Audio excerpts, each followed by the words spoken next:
And ladies and gentlemen of the jury, the prosecution is not going to get that man today. No, because I'm going to get him.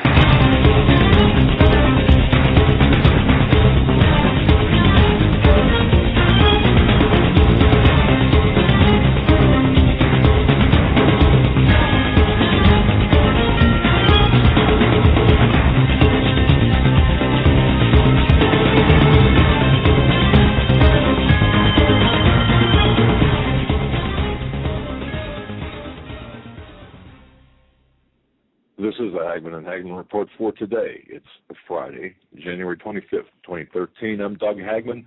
With me is my co-host, my son, Joe Hagmann. Folks, you're about to hear 3 hours of completely unbiased and uncensored news, analysis, and information that you need to know in these perilous times. And, of course, folks, we broadcast live each and every weeknight from 8 to 11 p.m. Eastern Time. You can find us on the Internet. Our home base is HomelandSecurityUS.com. That's HomelandSecurityUS.com, not affiliated with any government agency. You can also watch us when we are broadcasting live on the Christians United Broadcasting Network, and we're also simulcast there, as well as a couple of other brick-and-mortar stations. I want to thank those stations for picking us up. I've not, rather than name them, I'll just say if you're in the Pacific Northwest, you can catch us, as well as the central part of the country, Nebraska. We're also broadcasting on the station Nebraska, so a couple of newcomers there. We're a listener-supported show. I want to thank each and every one of you who has helped us stay on the air through your financial support, through your prayers, through your spreading of the word. I got to tell you, folks, this program is really growing, and we want to thank you so much. And I want to thank everyone for their suggestions, their emails. We read them all. Sometimes we don't have time sometimes to catch them all or to respond to them all, but we do our best. Joe, welcome to the program. Glad to be here. It's been an interesting day. You did some good work and further investigation into things happening from Benghazi associated with new appointees in the Obama administration, and an ongoing investigation you're doing. And well, there's two more things coming out, folks. I'll just make this announcement because we're getting emails on this pretty much all week since the inauguration. I spoke to my DHS insider source a while ago, of course, and had written a column about it that appeared on CanadaFreePress.com and, of course, HomelandSecurityUS.com. And I was asked to wait for the other part of that to go up until after the inauguration. And so people are saying, well, when's that coming? When are you going to post that? No, the answer to that is going to be is simply this weekend. So just hold fast on that. And before you get into what you want to open with, I would just want to say this. This headline is from the Washington Times. The Obama recess appointments unconstitutional. I don't know how many of you guys saw this, or if you even saw this, Dad. Yeah, I did. Yeah.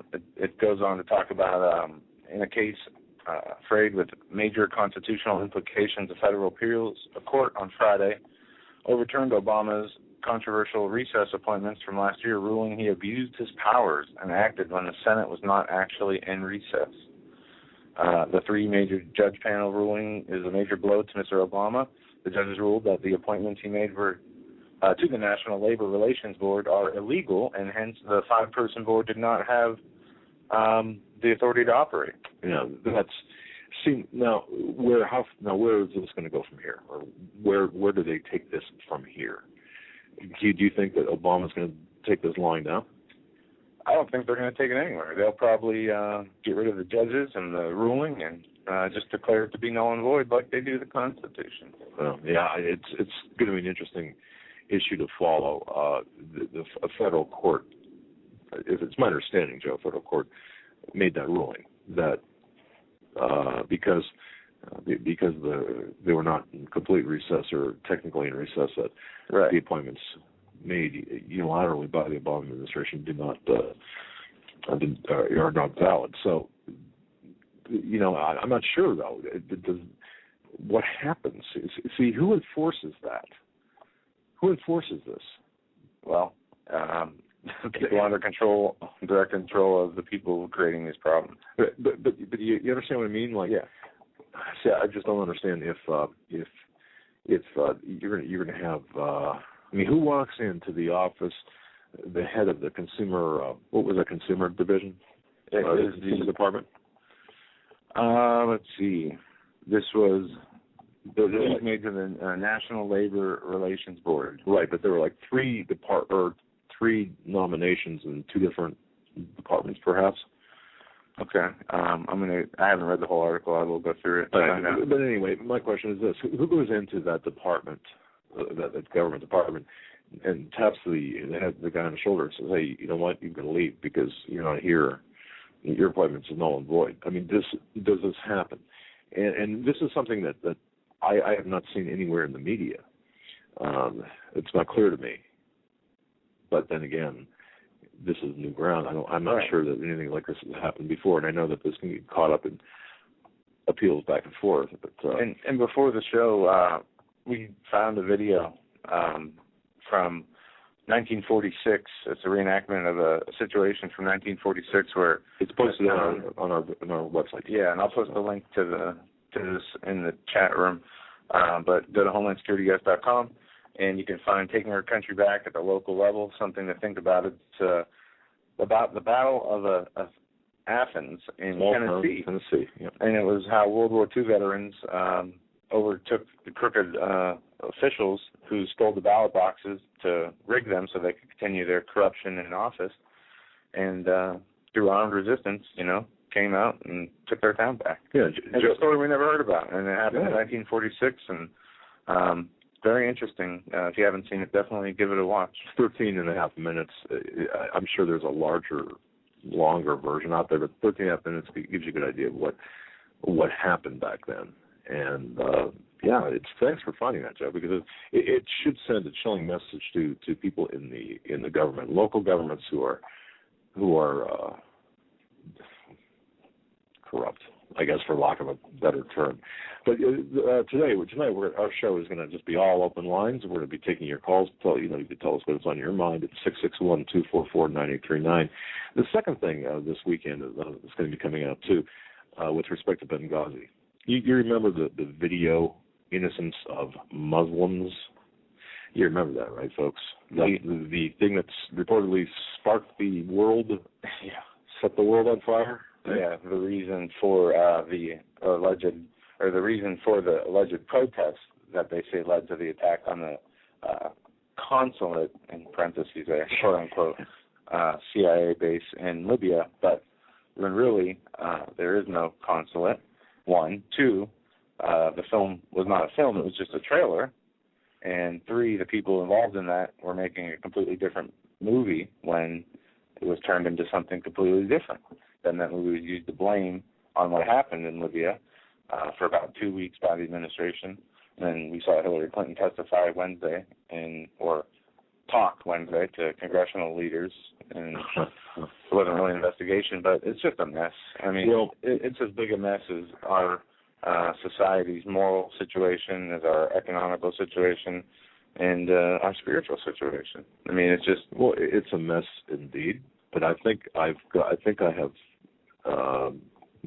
What's coming out this weekend will be a report on that, tracing that movie back to its origin.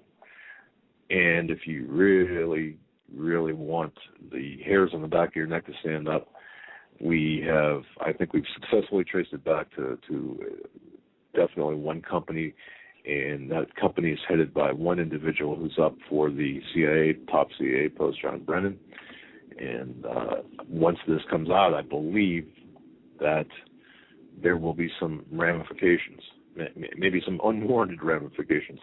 But is that nervous laughter here? But I'm not nervous. No, I got to tell you, this is something because that does tie into the murder of Lieutenant Quarles Harris. Yeah, it ties into the passport break-in. Passport office break-in, the virtual break-in of the records of the passport office back in 2008. And why we have the new head of CIA, why he is the new head of the CIA. Why? Maybe people aren't just given those positions because good people. Could it be because it's payback? What do you think? Yeah. Hey, good job. So that's one thing. So there's two things coming out this weekend. I'm going to shoot for Sunday. I've been still. I got to tell you, folks. You get this. You get the flu, and if you haven't, you might feel better, but it's like everything you do after you do feel better, it's like running through standing water. It's just holy cow. Everything's slow motion. I was doing a lot of reading on people's comments about the flu season this year and their effects, and people say that their bodies might heal where they're not having a fever or throwing up or having flu-like symptoms, but they don't feel normal again for weeks. Yeah, I'm not sure what normal is anymore. All I can say is that it's when I guess you have to keep your brain wet.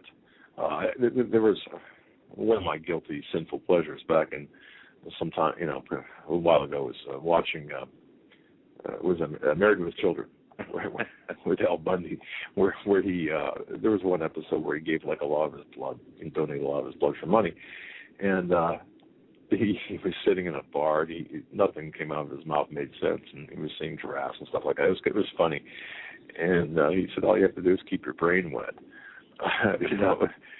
And that's true. I think, boy, with high fever, man, I was, wow. No, a lot of people don't think, we take it for granted, the running water we have coming out of our taps, but, think about a situation where you would have to search for clean water to drink. If we had some sort of disaster that stopped the flow of goods and services, like we talk about, it's a definite possibility. We don't know what it's like to go without water and running water and plumbing, and things we take for granted on a daily basis are things half the world, wish and strive that they had, and people die because they don't have running water and plumbing and clean a way to clean themselves and things. And that's right. And that's something, folks. Look, we know we're in for some bad times, and perhaps maybe we should just, sit when you have a moment, stop and think for a minute. I would say that a way to filter your water might be, you might want to look at some possibilities right now, whether it be like a Berkey system or even some of those straws. You might you see them at the survival stores or at gun shows or whatever. Yeah. At Dick's Sporting Goods up here are one of those places, Gander Mountain. We have those two places. I saw there was an aisle of, they had things from 5-gallon portable bags, right. Filter bags, to all kinds of, they have a variety now of ways to filter. And what you need to do is do the research on what is the best methods, both for those who can't, afford to go out and buy water filters like most of us, just to have lying around. How to do it naturally. I know charcoal, bleach, and there's different ways you can do things, boiling water. Right. But it's something we need to always remember, and can't take anything for granted anymore. Yeah, I think if we focus, for example, on one thing a week, like this week, all right, we just mentioned the water filters. Do whatever you can research-wise to figure out what best fits your needs. If you live in a trailer, if you live in an apartment building, if you live in a house, it doesn't matter. There's stuff out there for you. Research it on your own, because think about this. Now, I live in a home, actually my house. I've got well water still. Now, does that mean I live in the middle of nowhere? No, of course not. I live in a suburban area, but it just so happened that the previous owners of our house never hooked up to the city water, which is fine. Okay, and you can't. Our water is treated through an internal treatment system, filter system, and chlorinator and whatever, all the things that are you should have when you have a well. But the problem is when the lights go out, so does the water. So, and if we've got a very deep well. So the question is, how do you get that water in the absence of electricity out of the ground? Well, you're not going to be You're not going to be pumping it up manually. It's just too deep in the ground. There are baler buckets and what have you. You can look on the internet to make. But these are all things that while the lights are still on, while the electricity is still running, that you could probably just take a moment and whatever your situation is. So, because if you live in an apartment, it'd be very difficult to store, 500 gallons of water or whatever, just the weight, and the space it would take. So there are just certain things to think about. That water storage is one of them, and I think that you'd be good to do the research on that. That said, we have a lot of news to cover tonight, but I just want to, before we get into the news and everything, I just want to kind of go back in time a little bit, give you a homework assignment in a way. Not too far back. How many people have heard of Dr. Carroll Quigley, Professor Quigley? He was a professor of history at the Foreign Service School at Georgetown University. He taught at Princeton and Harvard, and he did a lot of research in the archives of France, Italy, and England. Now, he is the author of the widely known text, Evolution of Civilizations. But Dr. Carroll Quigley wrote a 1,300-page book called Tragedy and Hope. I'm not sure how many people know that. It's still for sale. It's a very expensive book. Personally, I would not want to see one penny spent on the book. But this is a book written by Dr. Quigley, and I use the word doctor a little bit with trouble myself. But okay, Quigley was one of the elite insiders. He knew the scope of the power complex, the New World Order, that type of thing. He knew that. He knew the leaders and their hope to eventually attain global control. In Tragedy and Hope, which if you can get your hands on a copy without having to buy it, I would definitely do so and go over it, because he lays out within that book the groundwork, the network of this New World Order.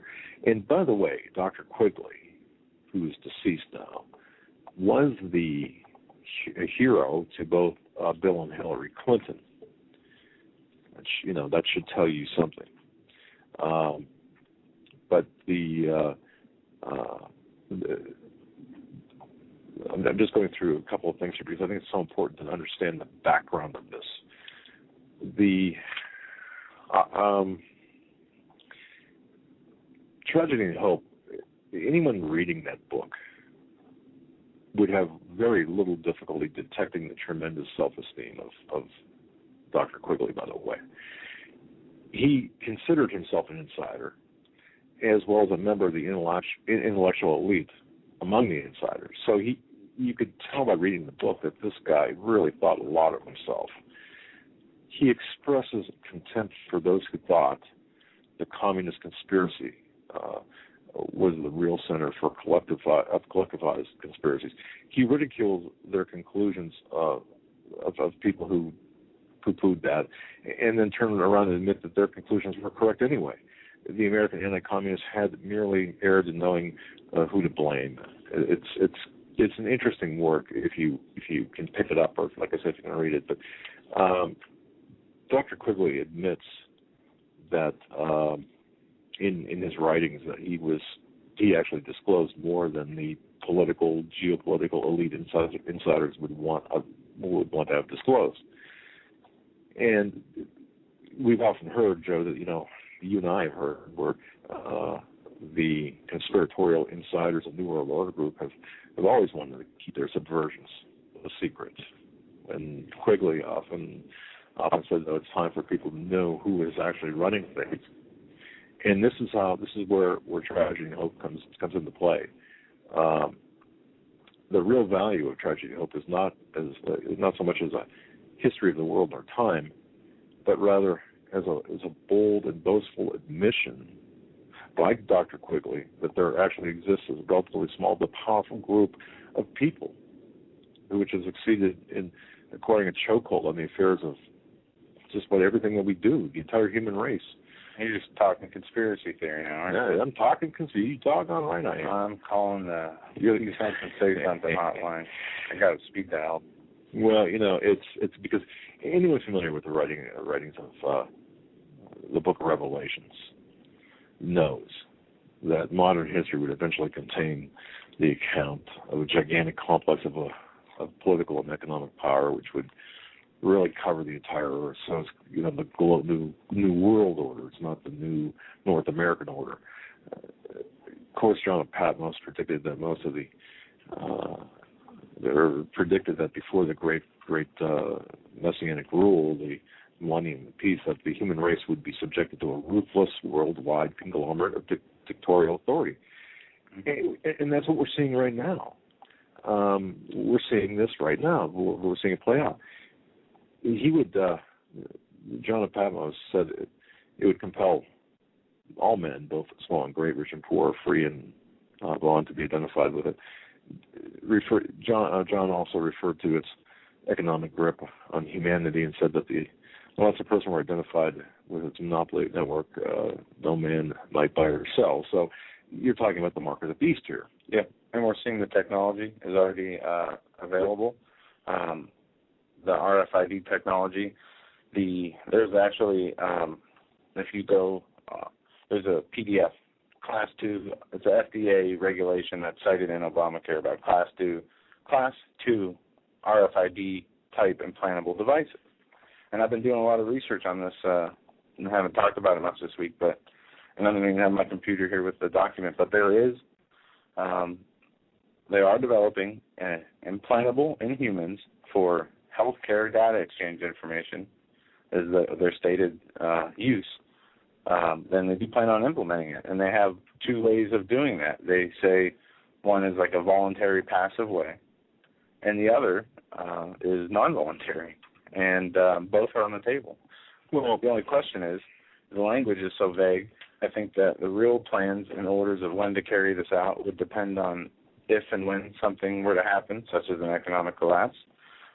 They could go the soft way for, hospital patients, people being in and out of the emergency room, veterans hospitals. I know I saw an article about that being implemented in veterans hospitals first. So they're going to slowly push this on the people, make it seem normal, it's okay, and they'll probably publish reports that if you're against it, you're an extremist and a terrorist. And I think we've already seen that, where they think that. Right, and we're in the time.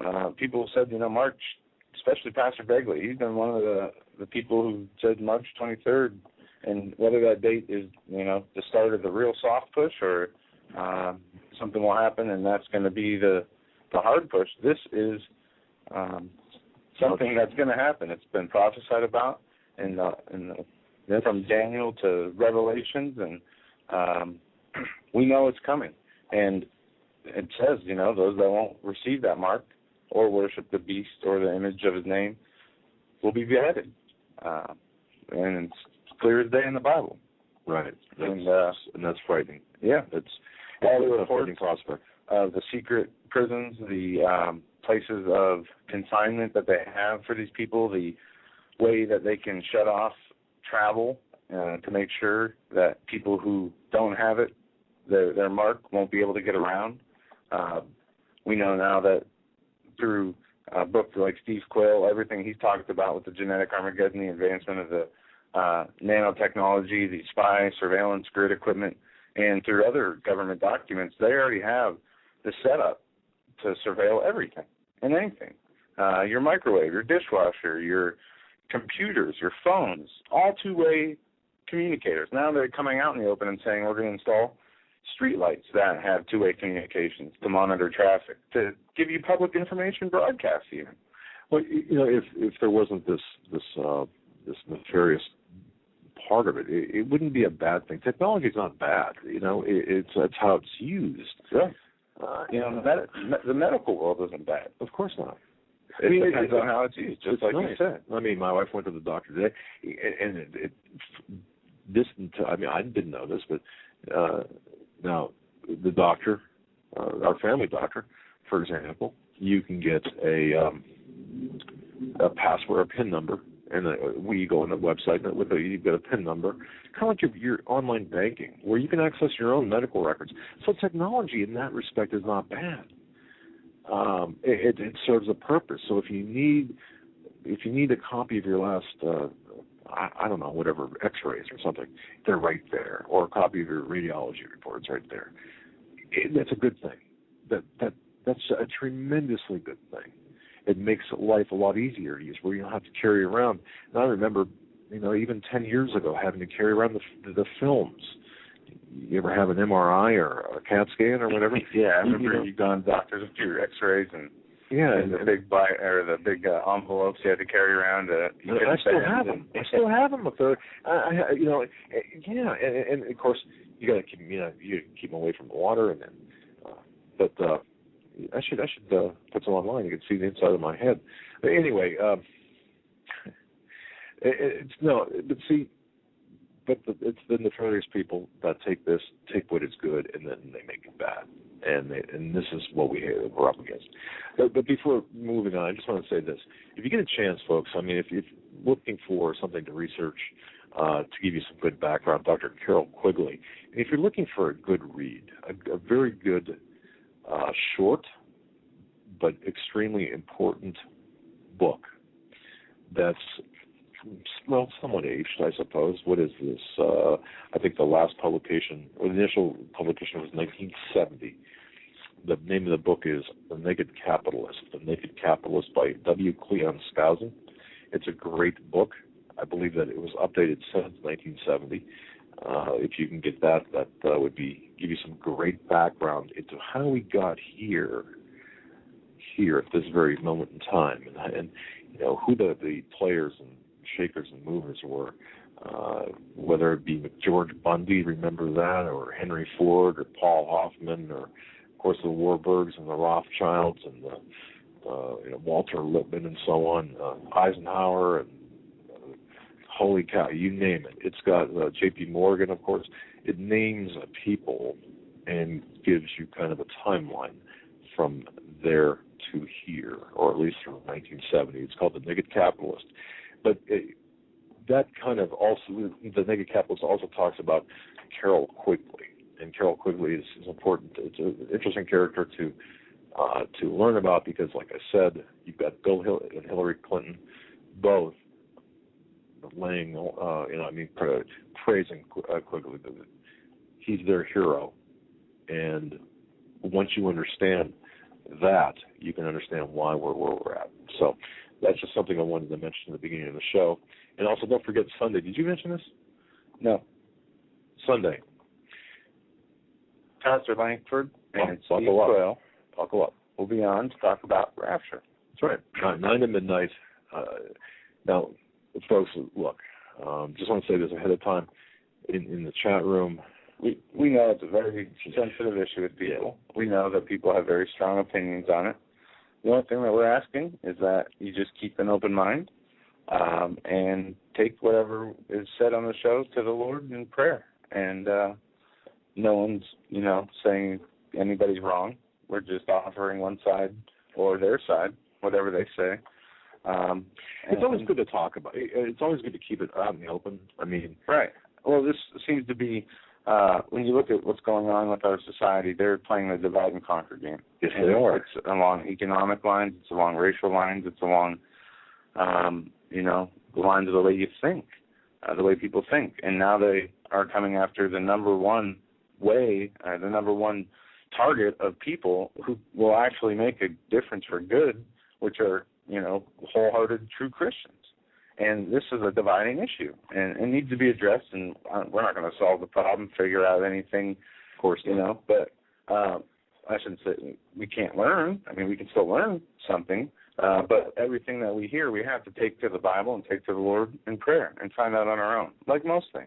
See, and that's why, in the conversation I had with Steve Quayle, and he kind of said, look, you should address that with Pastor Langford. I still have a lot of questions about when it appears in the Bible and what specifically what the Bible says. And I'm not talking about the interpretation of what the Bible says. I'm talking about what the Bible says about the rapture and about the second coming and about all of this. I'm not interested in any one person's interpretation, I guess. So direct me to the scriptures. Direct me to where I need to look in the context in which I need to study this. And that's what Sunday is going to be about. It's not going to be about anything else but that. Okay, here's this information, that information from the Bible, where it appears, whether it's, wherever it appears. And this is good practice because we need to apply this to everything we learned that is said about the Lord and his actions and what he's prophesied about and what other prophets talk about, because nobody has perfect understanding. Only the Lord knows what is going to happen, what has happened, and how it's going to all end, because it's already done. It's already written and sealed. The only way we can figure out or get any closer to that is through prayer, dedication, keeping an open line of communication between yourself and the Lord, and doing what He asks. And without that, we don't have anything anyway.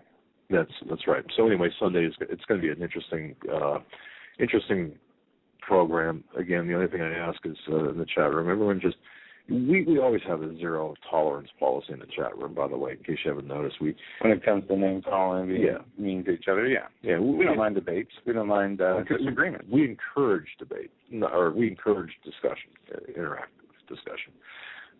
When it goes down to, and we've got one of the best chat rooms in anywhere. Yeah. Boy, that's fine.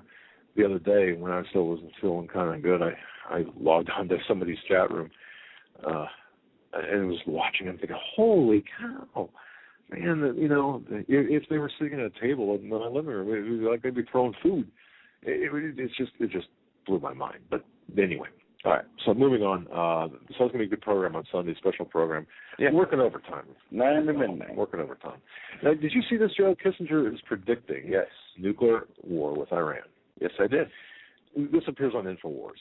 And globalist kingpin, renowned war criminal. Thanks. And Rockefeller co-conspirator Kissinger, who we all know is one of the most evil men to have hold the position in the United States executive branch, from administration to administration. If you guys have not seen I forget the journalist's name. I think he was British. Chris something. There was a movie, a documentary even done on Kissinger and the war crimes he committed in Cambodia, and the way he plays both sides of the coin here. In the Vietnam War in Cambodia, the crimes he committed there alone, he should have been hung. But what this man did also was write the memorandum on how to create population control through starvation and control of food in 1974, the State Memorandum 200. And it's, eugenicist through control of the food supply. Right. And he is one of the, whatever you would call them, these Satanists that hold a high level of power for whatever reason, even though he's unelected, and the influence of the groups like the Trilateral Commission, the Bilderberg Group, the Council on Foreign Relations. Well, isn't this what's going on in Davos, Switzerland? Is it the Bilderberg? What's going on right now in Davos? I don't know. I saw that reference. Okay, because I thought that was either the Trilateral Commission or Bilderbergers or whatever meeting is involved. But he goes on to say that a crisis involving a nuclear Iran in the foreseeable future will lead to a nuclear war and a turning point in human history, according to the BBC. Well, I think any type of nuclear war would certainly lead to a turning point in human history. Yeah. Now, I wonder, however, if he is saying this or if he knows this, and folks, I'm certainly open to anyone's thoughts on this, but we know that Syria right now, we know that there's a big problem with Syria. We know that despite what Hillary Clinton had said this past week, we know that arms are going up to Syria via Turkey and other countries. And she knows it too. She knows. She just lies. Right. So now we've got Syria that's a problem. We took out Iraq And see, I don't understand. This goes back to us taking on Iraq too. Right. Well, if you go back to the Wolfowitz doctrine, you go back to the Bush era, even Bush 1, they had a plan to overthrow the Middle East nations.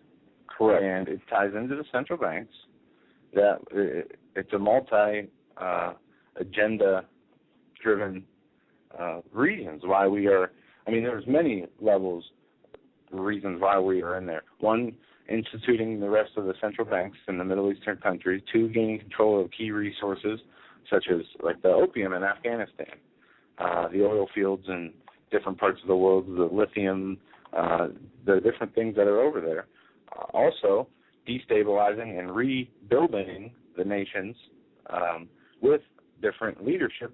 And as we see today in Egypt, there are riots taking place where now the government of Egypt is killing its citizens.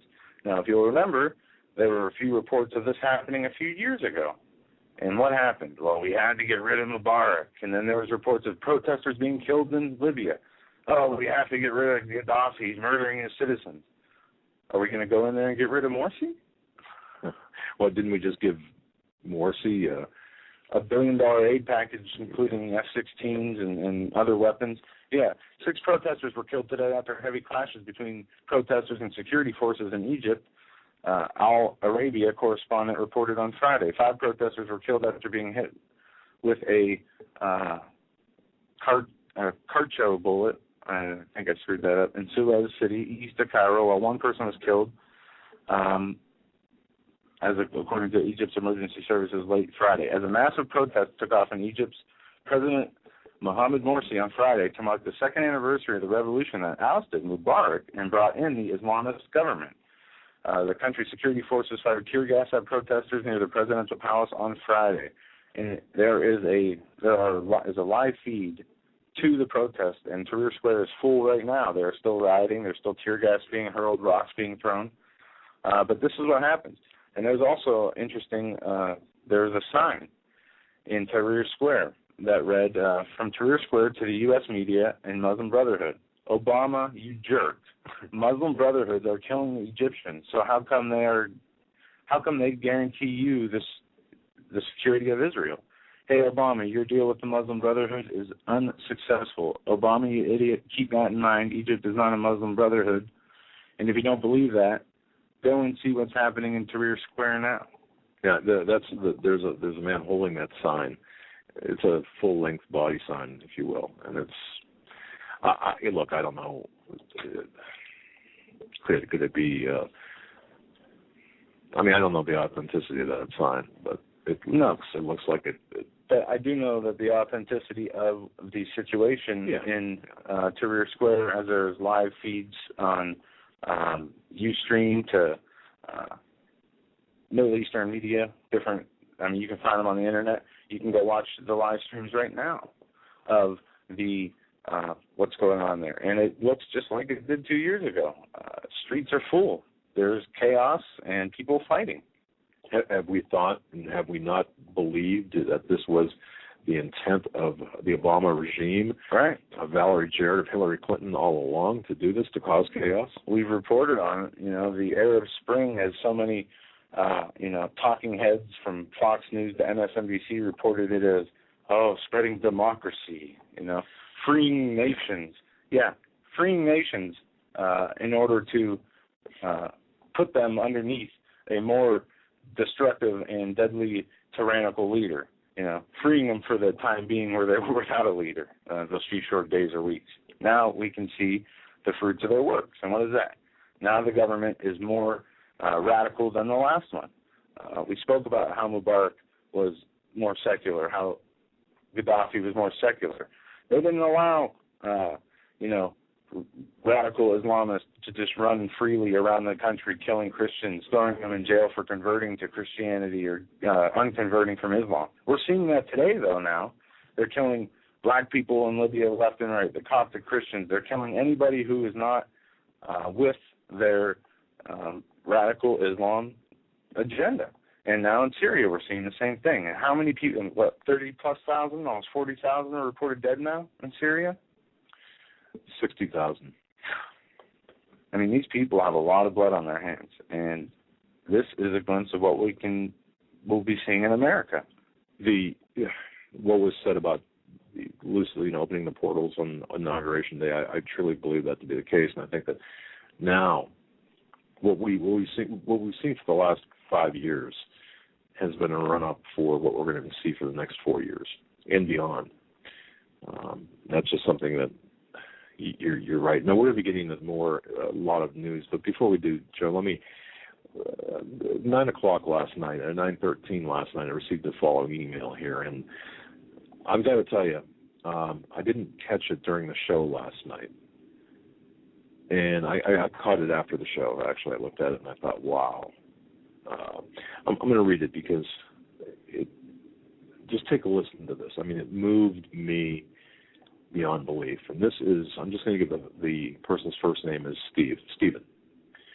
Stephen, I want to thank you for sending this email, but here's what Stephen's got to say. I'm going to read it verbatim. Okay.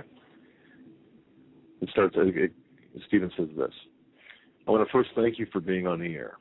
You do what many can't fathom doing. Stand up for what you believe in and use your First Amendment to address the issues. I personally am not made of money and wish I was.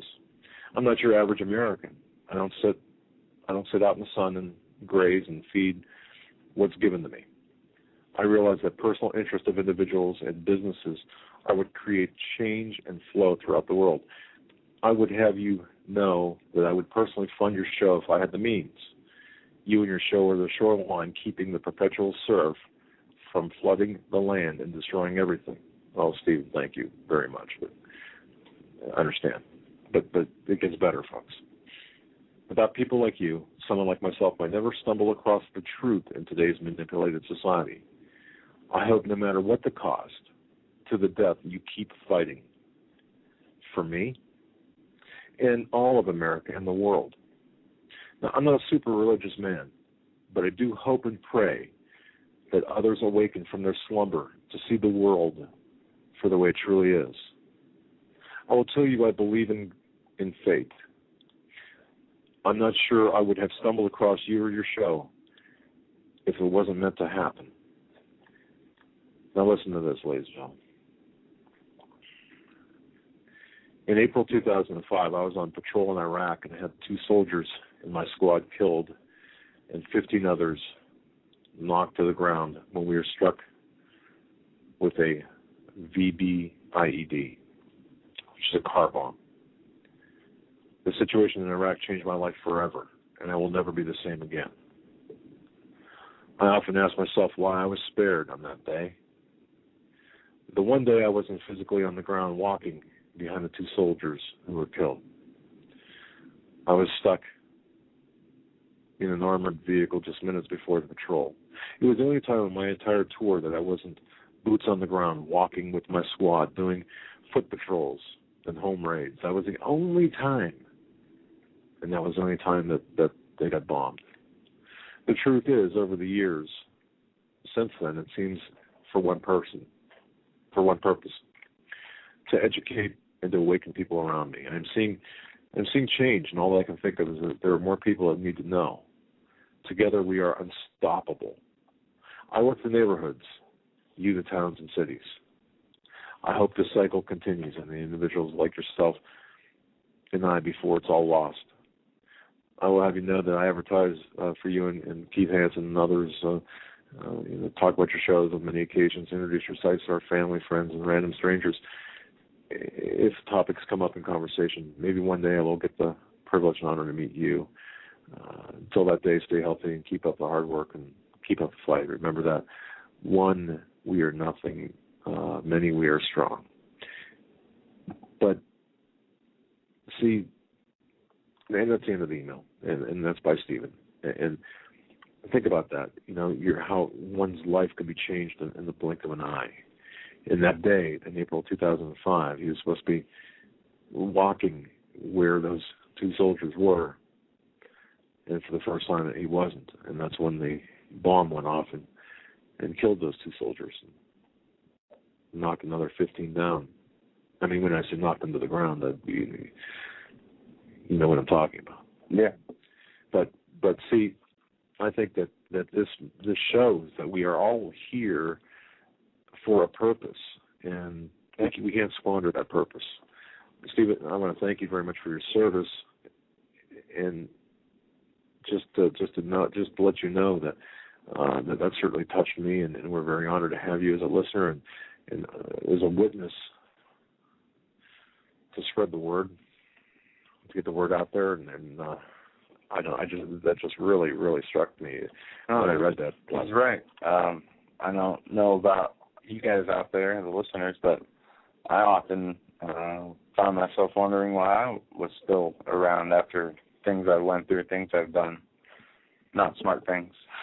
And I almost killed you a couple times. And we are here for a reason, and as long as we're alive, we have the opportunity to be saved, and that's the ultimate goal, is to help people find the Lord so they can have everlasting eternity in heaven. And, nothing on this earth is worth that. And we are a backwards society now where that once cherished, and is completely removed from our society. Yeah.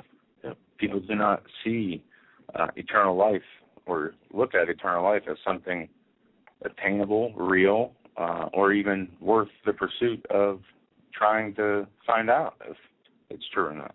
And it's sad. Well, and I just want to let everyone know, because the closer we get to, I shouldn't say the closer we get to the end, but as time continues, as the sand runs out of this hourglass, you're here listening to this program, you're talking to your family, you're getting looks from your family and friends, and your friends are kind of, chuckling in the corner, maybe at you, saying, "Oh boy, what a piece of work he or she is." Oh, here we go. We're going to talk about this again. Look, we all have to work together, and we all have to really do our best into helping others along. And they might not see it right away, and if they don't, and I wouldn't expect them to see things right away. I mean, it took me a long time to really understand what was going on, and I still don't understand everything. Believe me, far from it. But if we work together at this, and if we know that we've got to continue forward, no matter how hard it gets, no matter how difficult it is, our reward is going to be in heaven. But also, maybe we can turn that one head today, tomorrow. Maybe we can change that one mind today or tomorrow or the next day. Maybe that person, maybe the person you talk to, and that person talked to someone else, maybe that second person down the line there, that person might find something, and be the person that you'll never expected, but will change things. And maybe tonight, for those who feel up to it, I'd like to hear from people who have had division in their household over religious issues, how to live or raise their children, and if things have changed for the better or the worse, either way, because we do get a lot of emails and people that mention this, and we know a lot of people do have problems, and some have been rectified recently, and some are getting more complex and worse for family. And any good stories or bad stories, either way, we'd like to know, How it affects you personally. Yeah, do you see this divide growing in your household? Are you guys coming together? And do you think it's going to be an issue that needs to be addressed, or it could cost you your family in a way? Then that's just something thrown out there, so anybody that feels the need to call. Other news we're going to get into tonight. Oh, well, yeah, wait a minute, before we move on, why don't you add this to the mix, too? How prepared are you at this point? And you can choose to incorporate this in your, because I think, Joe, I think maybe this might be part of it, too. A lot of times we'll have preparations. For example, whether it be, firearms and ammunition or food, things that a prepper would have. Have you, where are you at in the preparation scale? How do you feel you are prepared as well. And is this part of the division, or is this added to the division? Maybe you've got a basement full or a pantry full of food. They could feed a neighborhood 5 times over. And maybe your family's saying, well, you're a little nuts. And maybe that's caused division. Yeah, I don't know. Or maybe because you have a gun or two that your family doesn't agree with. But all of these things. Somebody would like to hear from you on that. I just wanted to mention that. Go ahead, Joe. No, some of the news we're going to be covering tonight, Eric Holder moves on guns. That's a headline off Drudge referring to Holder begins gun control push. My question is, when has he ever not pushed for gun control? Going back to his 1995 video where he talked about brainwashing people. But now he's coming out. Now the cloak is coming off, the mask is coming off. Now he's saying, okay, we're going to do this. Yeah, well, we have all these politicians or alleged politicians who are openly making bills like Feinstein, her bill to ban pretty much anything that shoots more than one bullet. And it's ridiculous that it's even being entertained. I don't understand why these people aren't put on trial for treason. I don't understand how the police officers who go to work to protect these people haven't arrested these treasonous senators. Send them to the gun-free zone. Send them to North Korea to see how it's like.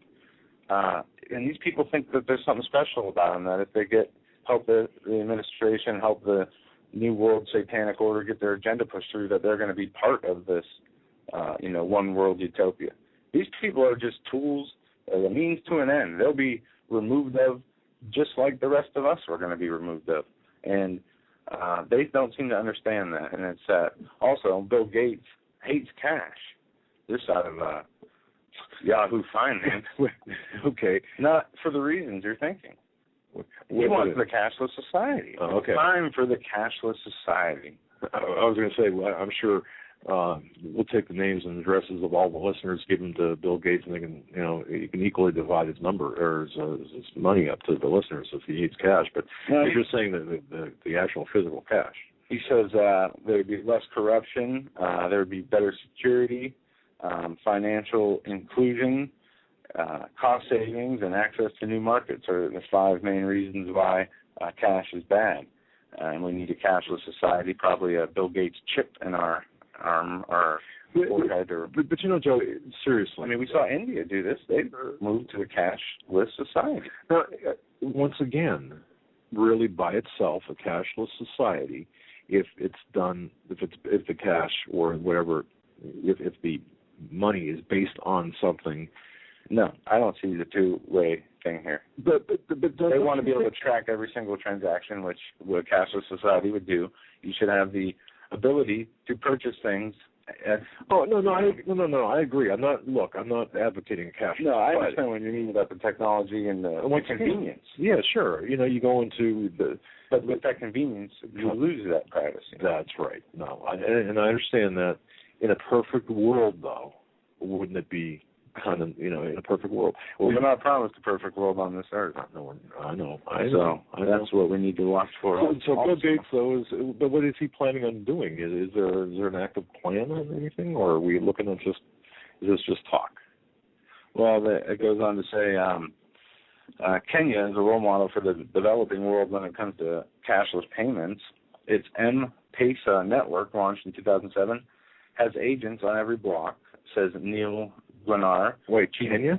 Chief Executive of Mercury Corps, a nonprofit that's a member of the Alliance.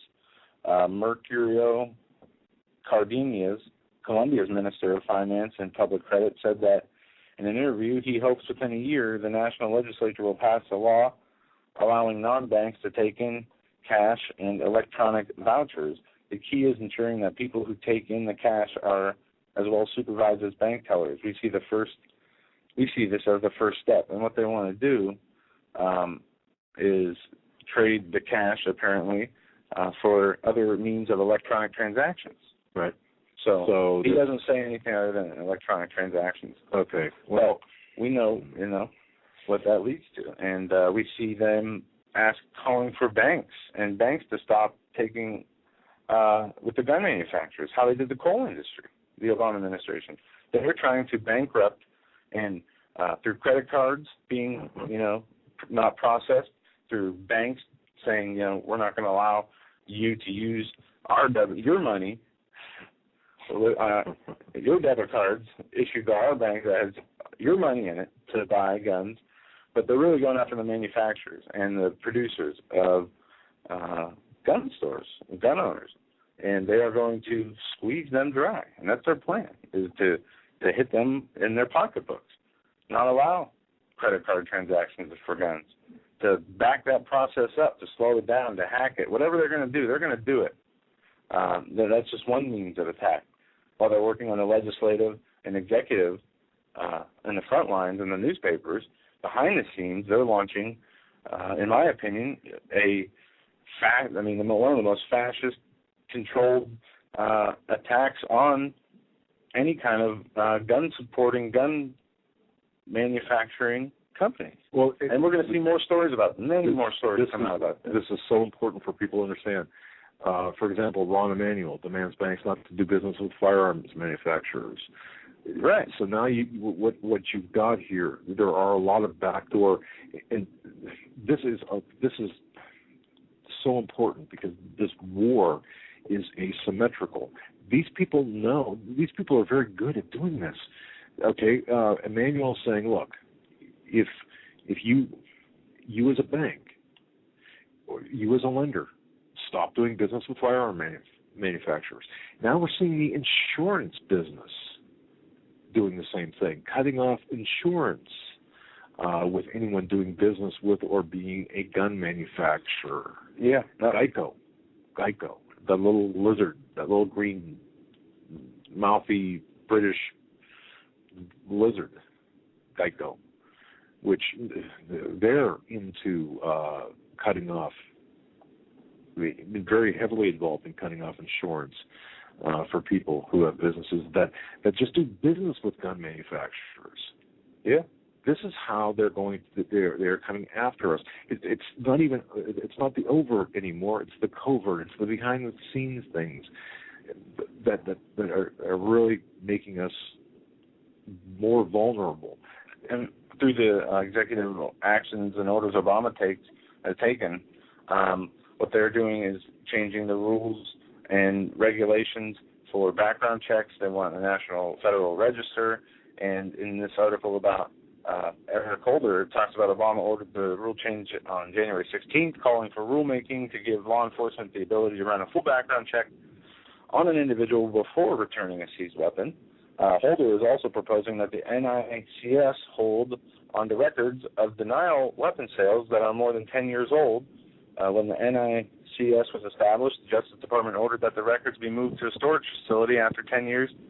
Holder says it is no longer necessary.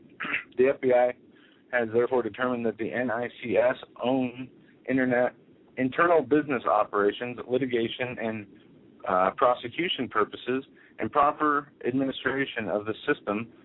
NICS shall retain denied transaction records on site, Holder wrote in a notice to be published on Monday's Federal Register. The retention of denied transaction information will enhance the efficiency of operational capabilities of the NICS. The proposed rules will give the Native American tribes access to NICS. Currently, only federal, state, and local agencies can perform these checks, which leaves out domestic dependent nations recognized by the U.S. The Justice Department isn't the only part of the administration that has been asked to take action in response to last month's school shooting. The President has ordered the Department of Health and Human Services, the Department of Education, and the CDC to get involved. See, there's that CDC overlay. There's that medical overlay coming into play once again.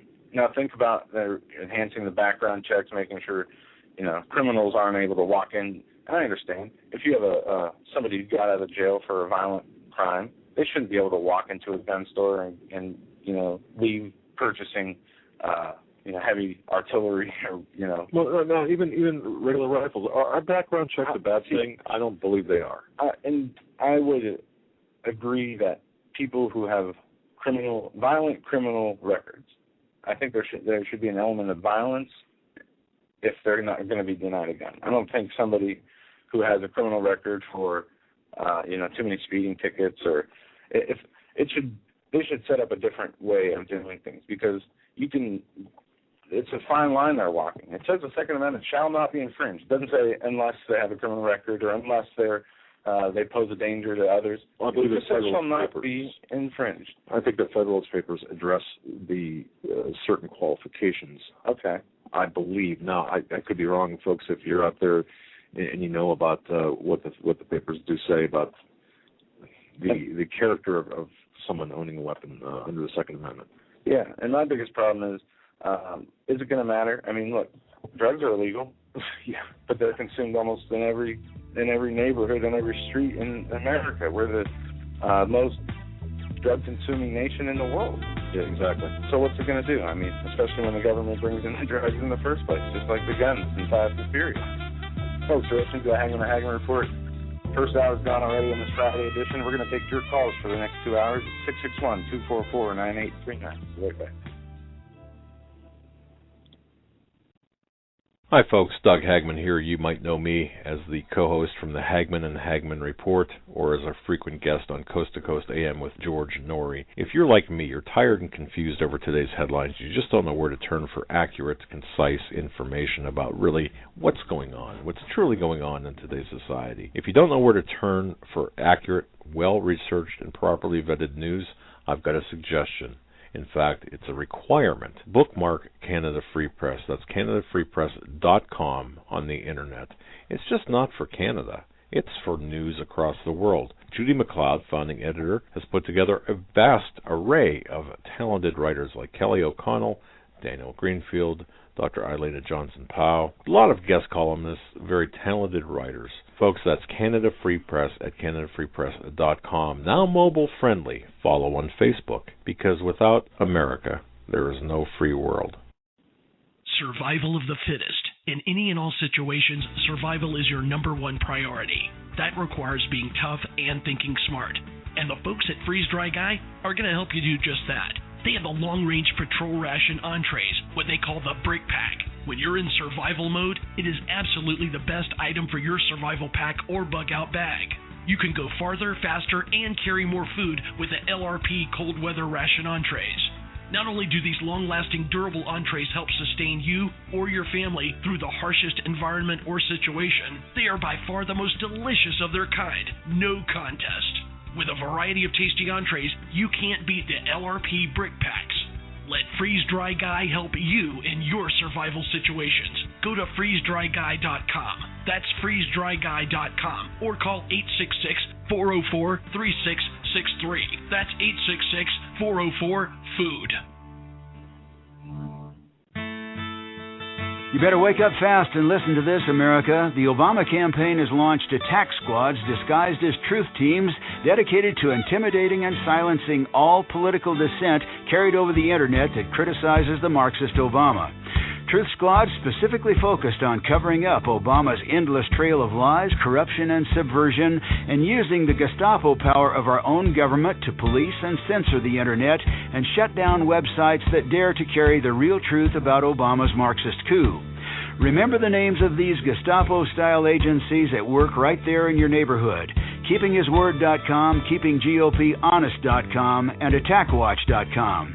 KGB, SS, and Gestapo-style police-state gangster organizations at work to silence the important voices of patriot dissent, some of which have already been shut down by Obama's orders. Adolf Hitler would have been proud. We're the 21st century Tea Party patriots.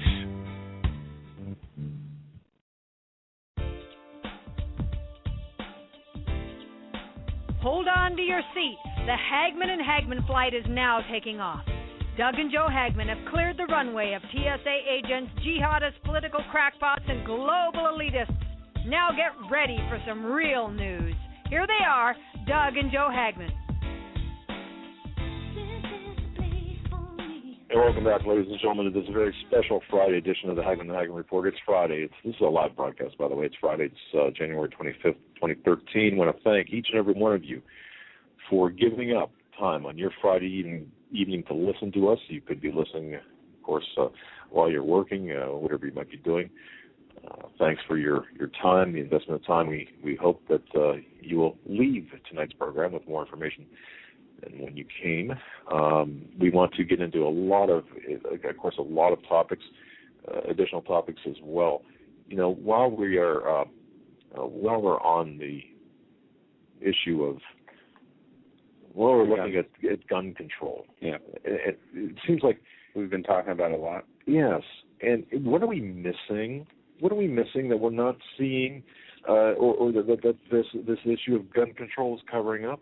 Is there something else going on in the background that we should be looking at?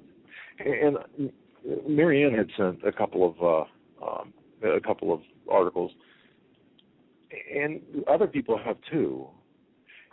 Eric Rush from CanadaFreePress.com. Have you seen any of his recent articles, Joe, about China? No. Have you seen any of that? No, Okay. I haven't. All right. Well, I have to tell you this. There is some talk about repaying China through our assets, our physical assets. For example, we owe China X amount of dollars. Well, let's give them, and this, I'm just using this as an example, all of the oil fields in Montana, for example. Is that what's going on? Well, Eric Rush seems to think that there could be a backdoor deal, and writes about it at CanadaFreePress.com. What are we doing behind the scenes with China? Now, we know that during the Clinton administration, the Clintons had given China so much technology, so much information. It's really incredible. So, but I would urge everyone just to look up Eric Rush's column about what we're doing with China. Now, I've gotten a report, and I don't know if I said this yesterday or not, but a couple of places in northwestern Pennsylvania and even southwestern Pennsylvania, the engineers, there are engineers, actually subcontractors who are working on railroad bridges to shore up the bridges so they can handle movements of equipment over 70 tons. Now, what weighs in excess of 70 tons? Well, tanks. Could it be that the infrastructure, at least in that respect, in this area perhaps, is being shored up for the movement of military equipment like tanks? That's a pretty frightening and sobering thought. Mm-hmm. We do know that it's happening, but we don't know why.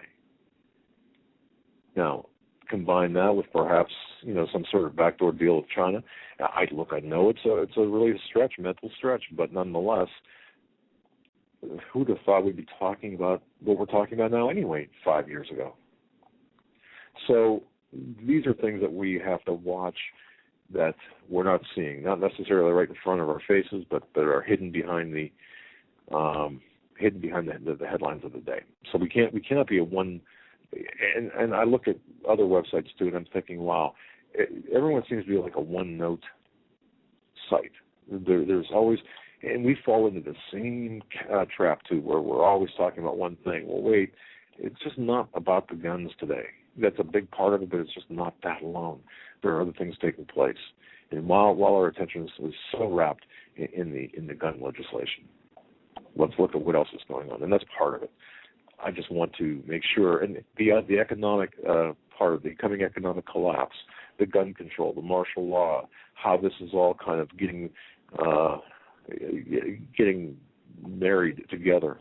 Bill O'Reilly now, you mentioned this, Joe, he came out and said, absent of policy change, the federal government continues to face an unsustainable fiscal path, meaning that Bill O'Reilly is saying, well, okay, the dollar's going to collapse. So if Bill O'Reilly is finally saying this, just think about this. I mean, here's what might come down in 2013. Imagine this. Imagine some sort of false flag incident at some point where the United States will declare martial law, perhaps another terrorist attack, maybe a dirty bomb, or even a live nuke would be used, or some sort of biological pathogen or something. Could this happen? Of course it could. Cross state lines border checks with the TSA. This is already taking place, by the way. TSA checks are now taking place in various parts of the country as beta tests, one being at TSA stations in Texas. It's happening as well in in the Carolinas. TSA goons are at checkpoints, establishing checkpoints. This is to see, and they're asking people their voluntary compliance at these train stations. But in order to do all of this, there must be gun legislation firmly in place, so the citizens will be more compliant, by the way. Now, this gun legislation, it's a stumbling block of the New World Order. They're having trouble selling this to the American people, obviously. So if they're having trouble selling this gun legislation to the American people, what's the next best thing to do? Hey, let's have some sort of false flag operation. I can see this taking place. Add this to the collapse of the United States dollar. Look, this is going to wipe most people out.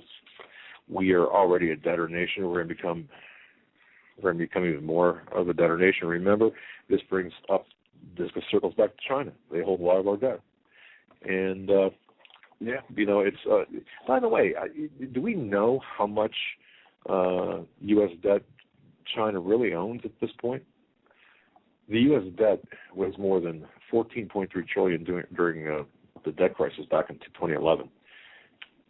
That was at the point when we reached our statutory borrowing limit, and there was warning of a potential default if the cap wasn't raised. Well, about 32 cents on every dollar, or $4.6 trillion, is owned by the federal government in trust funds for Social Security and other programs.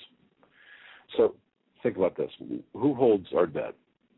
The largest portion of U.S. debt, 68 cents for every dollar, or about $10 trillion, is owned by individual investors, corporations, state and local governments, and yes, even foreign governments such as China.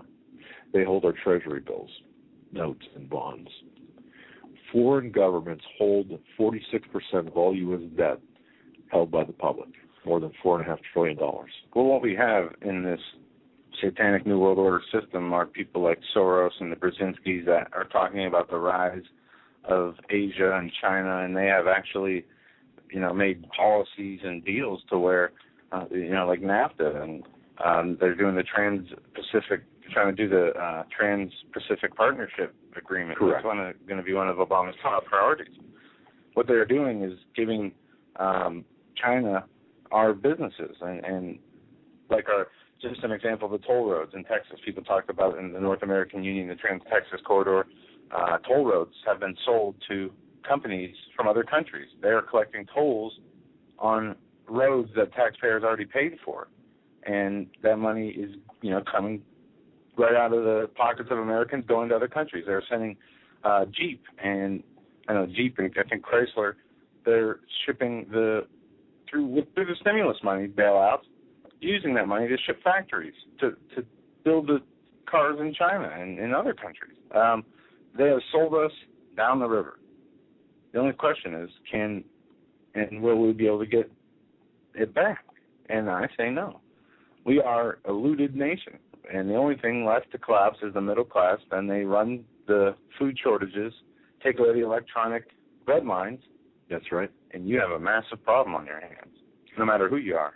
Well, exactly. And with respect to China, Michelle Bachmann had at one point joked, "Who's your daddy?" H-U, not W-H-O, but H-U, meaning it's a reference to the Chinese president. But having said that, just to put China's ownership of U.S. debt in perspective, its holding of $1.2 trillion is even larger than the amount the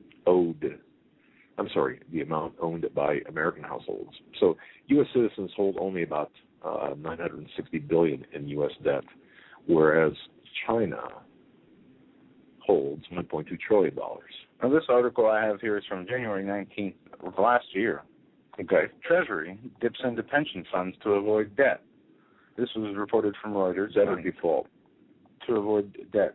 Treasury on Tuesday started dipping into federal pension funds in order to give the Obama administration more credit to pay government bills. So that will be unable to invest fully. The Federal Employees Retirement System Fund beginning Tuesday. Treasury Secretary Tim Geithner said in a letter to the Democratic and Republican leaders in Congress. The House of Representatives is expected to vote on Wednesday on the Obama administration's request to raise the country's legal debt limit to $16.349 trillion. So let me get this straight. This is from last year. If you as a listener out there, you've got a pension. Let's say you work for General Electric, and you've got a pension out there, and that pension is being superintended by, I don't know, it's being held in wherever. They just went in and took your actually withdrew money out of your pension account, basically, to service the debt. That's what you're saying. This is for federal government, for the Federal Employees Retirement System Fund. Okay, well, all right, so let's say you work for the post office then. Yeah. So they're using your retirement to service the debt. Yeah, while they use our tax dollars to enslave us at the same time. The problem is this, it's planned. It's by design. The waste, the getting rid of. I mean, they had to work hard to get rid of the self-reliance, the true capitalism model that built the most richest nation in the shortest time, which was America, through the Industrial Revolution, and we became the most prosperous nation on earth through free market capitalism. Now we have fascism, and this is what it looks like. And yes, and to those new listeners, just remember that fascism, fascism, communism, socialism, they're all far left ideologies. They're not. None of that is on the far right. People tend to think, well, fascism is it stems from neoconservatism. No. There's left fascists and right fascists. The left fascists move in through socialism. The right fascists move in through more of a takeover, from what I've seen through the short history I've looked into, just in America. Well, I mean, I look at the Bush administration. We had 9/11, and they took over different things and agencies through that manipulation and terror. Now we have this communist Obama who's come in with a socialist model. So they have the two-pronged attack for either way, and they can use vague languages and make great promises to their base constituents that will never be fulfilled, and they can carry out their agenda of monopolizing on all the corporations. Either way, it's led to where we are today. Yes. So now we have these mega conglomerate corporations in bed with the banks, in bed, with the governments, and the government's taking over. And we see it with the healthcare industry now. It's being taken over by the government. Sorry about that. Yes, indeed. I just got a note here from Clark. Thank you, Clark. Just responding to your question on the show tonight, I cannot risk being identified. Clark, by the way, is not his real name. Okay. All right. I just had to think of Clark Griswold from Family Vacation. Okay. Seriously, I had to pick out a name somewhere. Got it. 661-244-9839. Yeah. He says it's got to do with my Christian faith, being born again. The family doesn't accept it. And if you think about that, is that at the heart of what we're really talking about, Joe? The being born again, where like a family would not accept that conversion, if you will. Yeah, I mean, is that? And I think that has a lot to do with it. Part. Why? I mean, my question would be, what is the objection to somebody finding faith, finding something that helps better them?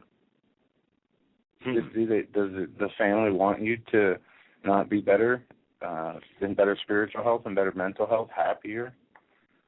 That's my question. That's a good position. I mean, that's a good observation, a good vantage point. I mean, it's different than the way I would look at it.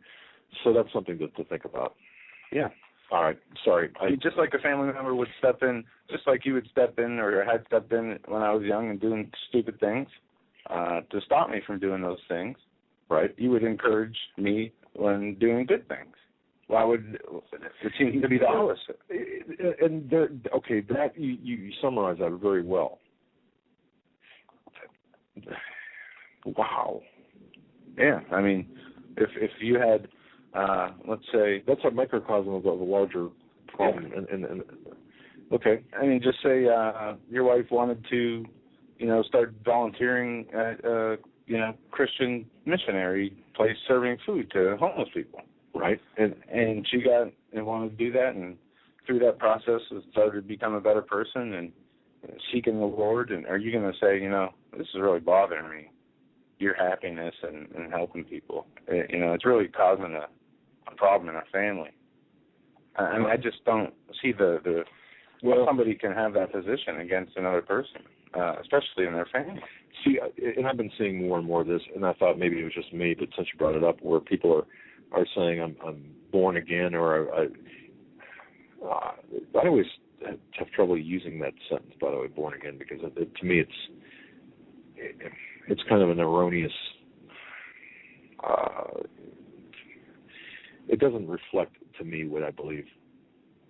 Being born again doesn't really reflect the belief system. It has a different connotation in my mind, anyway. But that said, I think that there are a lot of people out there, and I've been seeing this in emails I've been getting, where people are actually where the biggest antagonism is, especially in families, or when people say that they're born again or they're following the Lord. It's almost as if they are being targeted by their families and saying, you're brainwashed. It's not. There's such an antagonistic bent toward anyone who is in that mindset. I don't know if I explained that correctly, but it's almost if you tell your family, look, I'm born again, or any variation thereof, it seems like families are treating you like you just you're put on robes and you're selling flowers at the airport. Mm-hmm. That you need help. It's an occult thing. It's a cult thing, and once again I've been seeing that more and more, and it's been weighing heavily on my mind, and I don't know. All right, let's move on. We're going to go to the phones. We're going to go to, I think, Sheila, or no, 856. 856. You're live on the Hagmann and Hagmann Report. Hi, guys. Glad to hear you well again, Doug. Glad you're feeling better. Yes, I am. A little wiped out, but okay. That's great. To answer your question, Joe, about the families, yeah, I can't tell my kids nothing. My son, he gets angry, and I can't. If he sees me even looking like I'm going to say something about anything, he'll tell me right off he don't want to hear it. Sure. Did you tell us, and it might not be you, but did you tell us that when you had ordered some food, long-term storage food, and was that you that said that you're... Yeah, that was me, yeah. Okay. Yeah, I ordered it was $800 worth of prepared foods, and he had to bring it in to me because I couldn't carry it in. And right. Oh, he had a fit. And I said, somebody's got to watch your back, But, see, I haven't forgotten you saying, Doug, that you got an email from a woman a couple weeks ago where her and her son got into it over this very thing. And now they're not speaking.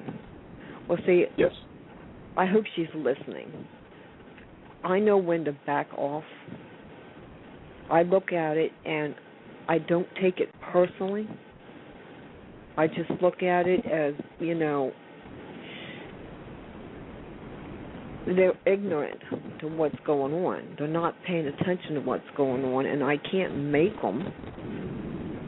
All I can do is try to tell them, but if they don't want to hear it, I just know when to back off and let it go.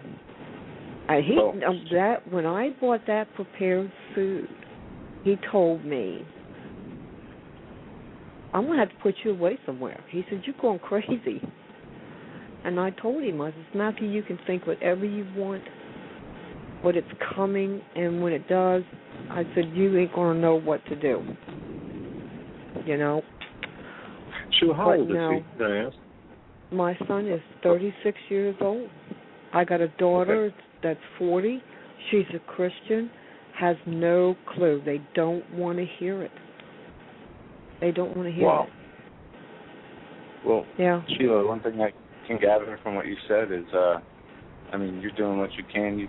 You're planting that seed, and we can just pray, and we'll pray for you and hope that seed, grows to where he starts to see things differently.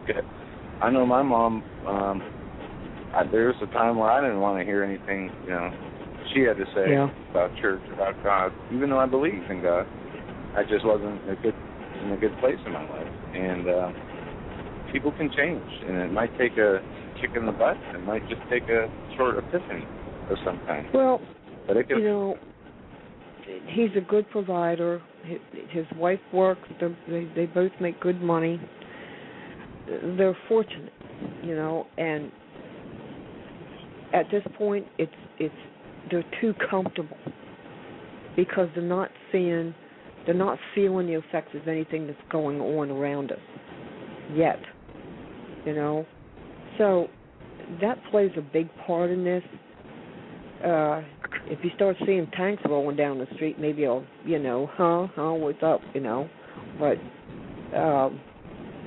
once in a while, I'll try to say something to him. But here lately, I have a really hard time keeping my mouth shut because I said to a friend of mine, I've got one friend that pays attention to all this, and we talk on the phone, and I told her, I said, if we think what we're seeing going on right now is bad enough, I said, wait till if he's reelected, and he's going to start moving quick, and that's exactly what he's doing. This gun issue is, well, just like you're saying, I mean, insurance companies are getting involved in it. Now the schools want to know who the parents are with guns. They got to tell them what kind of guns, how many. You can see where that's going. They're corralling the people.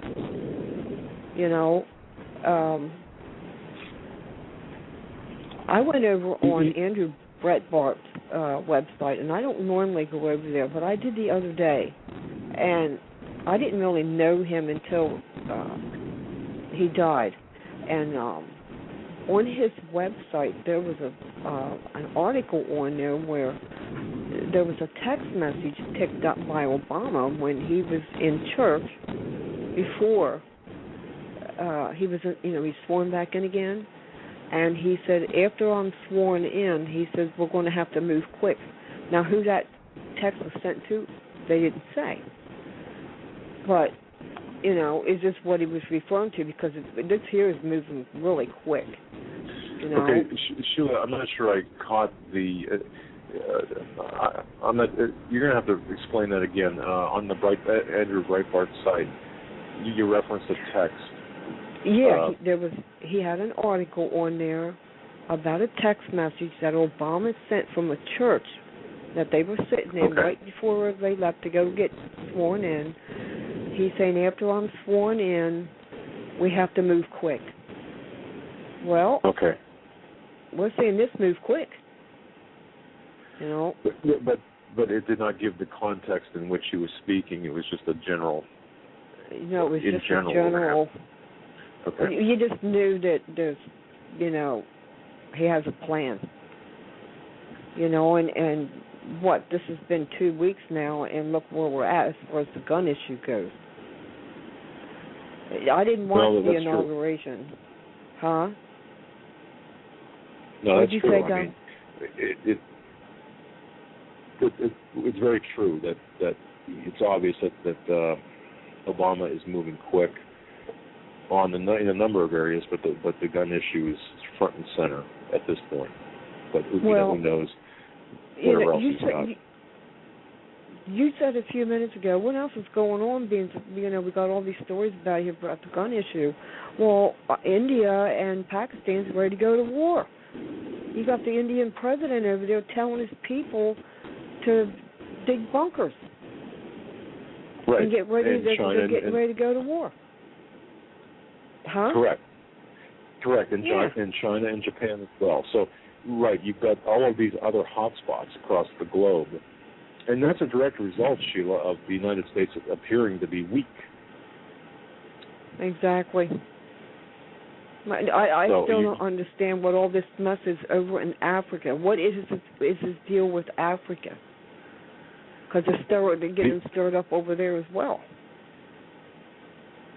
That is extension. That's an extension, Sheila, of what was going on in Benghazi. The Algerian hostage situation, that has connections to AQIM. AQIM has got connections to Syria, to Libya, and really all of Africa. And they're responsible for bringing in guns and also WMDs into South America for use in North America. So just keep that in mind. Yes. Did you see John Kerry's speech yesterday? No.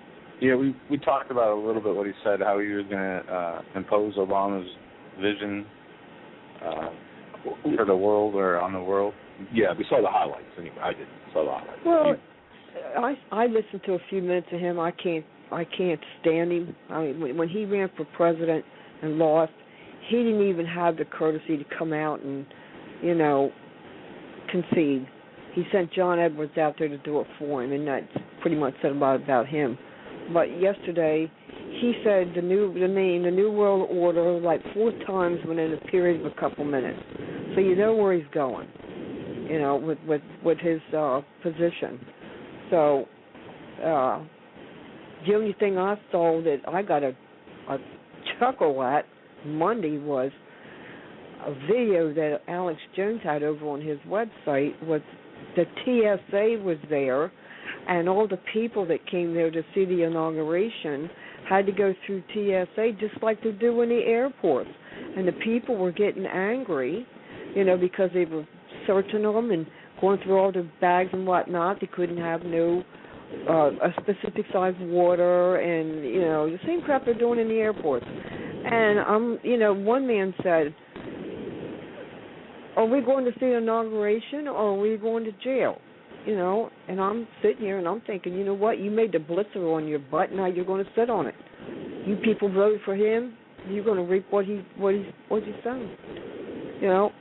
Absolutely. They don't know it. They don't know it. These people sit and watch the news, clip here, clip there, and they're not really seeing what's really going on here, and it's going to get ugly, real ugly. I worry for these kids. See, Doug, Joe, I'm a do person.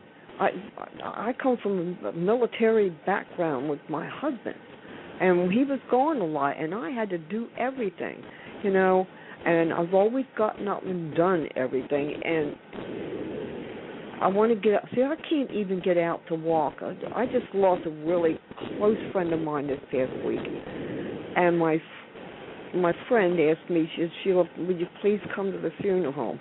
And I said, Lois, I'll be there if I have to crawl on my hands and knees. So I was able to get there just barely, and I knew then I had to start using a wheelchair because I don't. And I thought, well, you know what?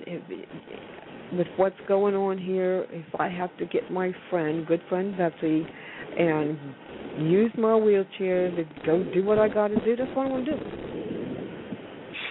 Somebody's got to do it.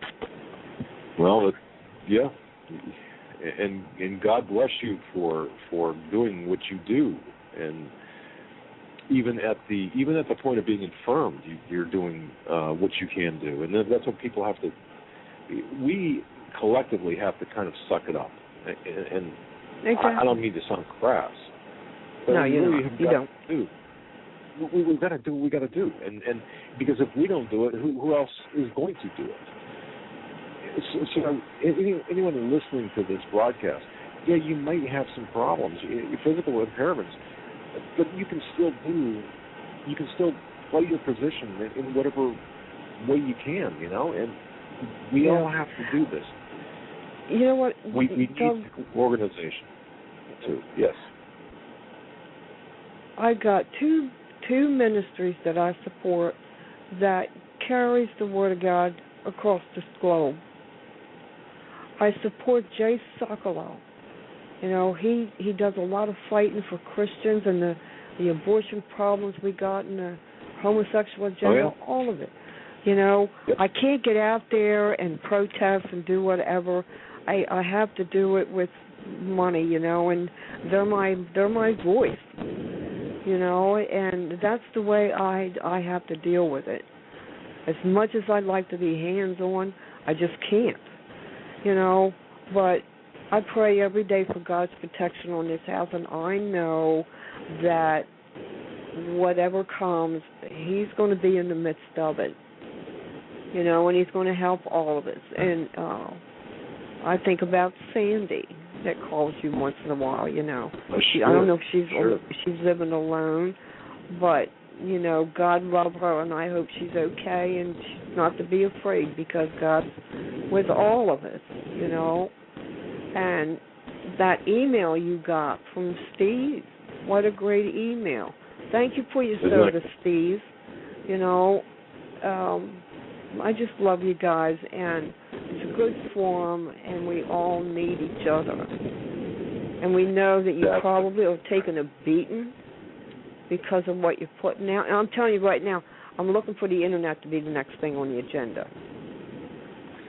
You know what, Sheila? I think the Internet, and I was talking to somebody about this today, I don't think they're going to shut it down, but they're going to throttle the information.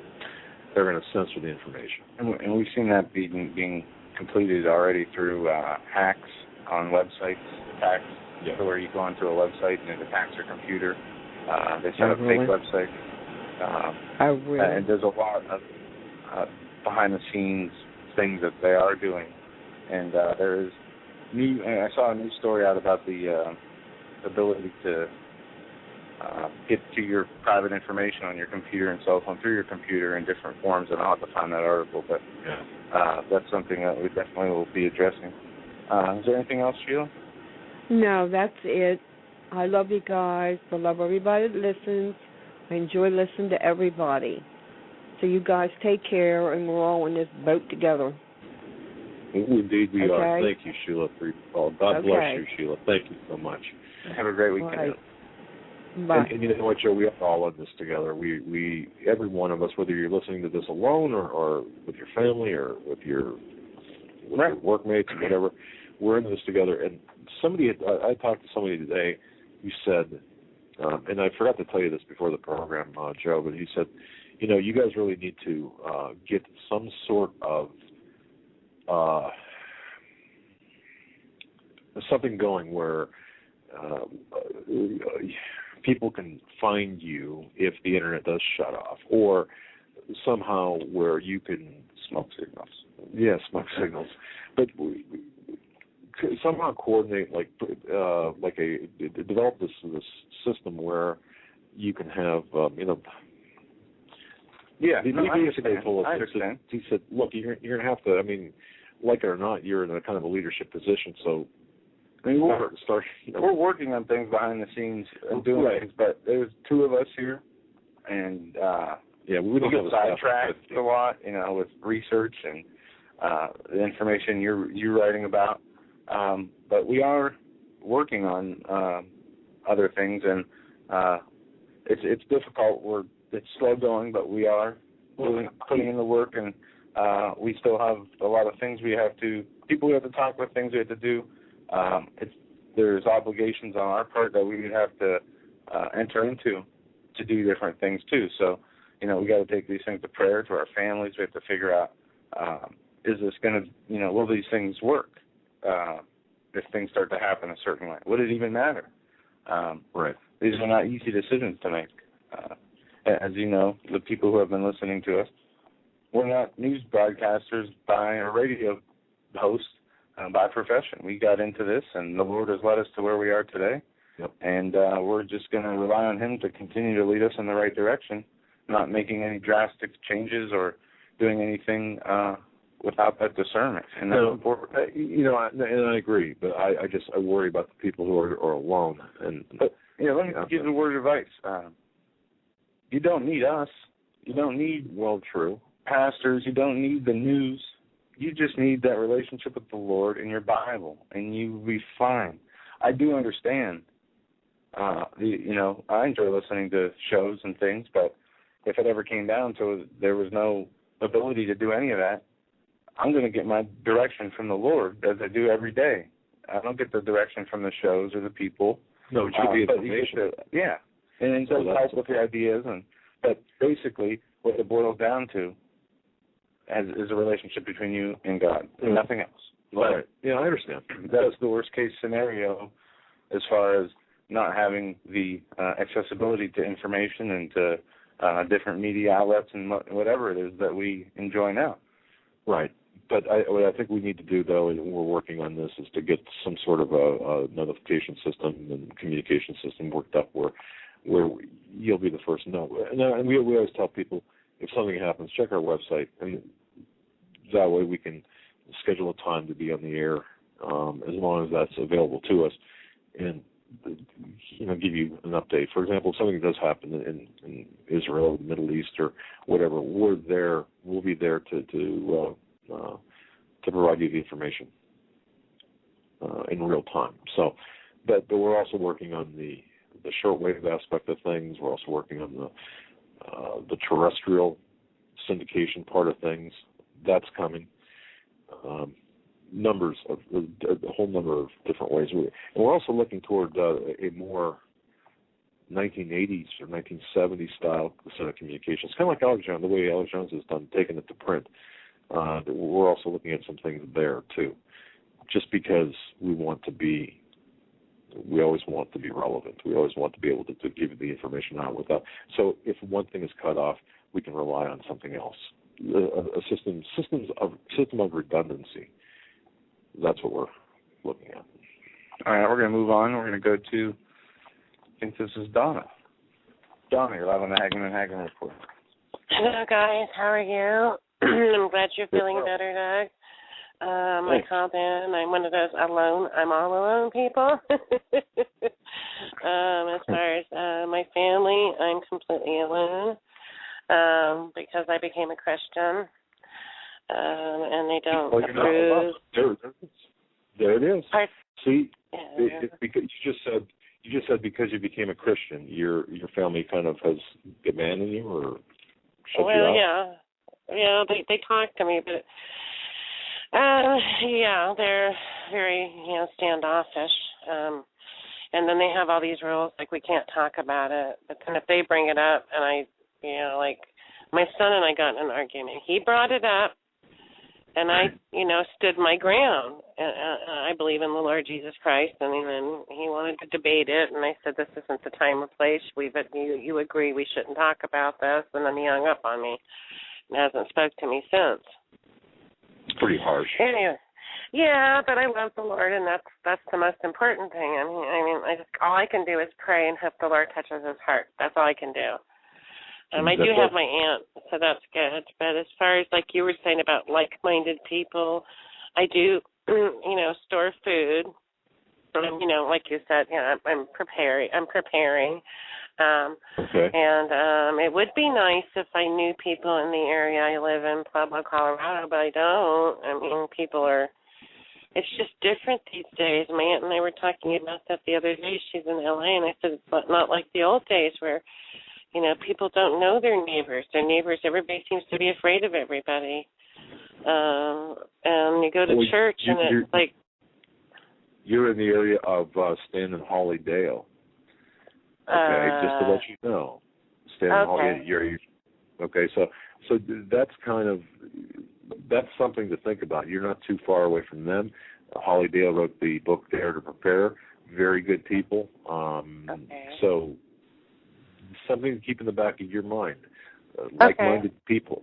Okay. Yeah. So you're in close proximity to the Deos. And that kind of gives you an idea, and it gives others an idea. This is what we're talking about. We can hook you up in a sense. When things do go really bad, some people in the area where you can, not be alone. Yeah. So go on, Don. I didn't mean to interrupt. Oh, I forgot my train of thought. Go to church. No, the church is not talking about any of these issues, including the issues Steve talks about, which I think they should be talking about because just from Tom Horn's work, that the DARPA's doing it. I mean, this isn't the genetic stuff and the super soldier program. It's not like it's hidden. It's very easy to find the information. Tom Horn did extensive research proving that it's happening, and you tried to mention, we need to talk about that. And then, of course, Pastor talks about not using the computer because it's evil. I'm like, well, it's not really. I guess if you're looking at porn, probably, but if you're looking for research and to be educated, I think it's a very good tool. Oh, by the way, my computer's fried. I have to do it on my cell phone.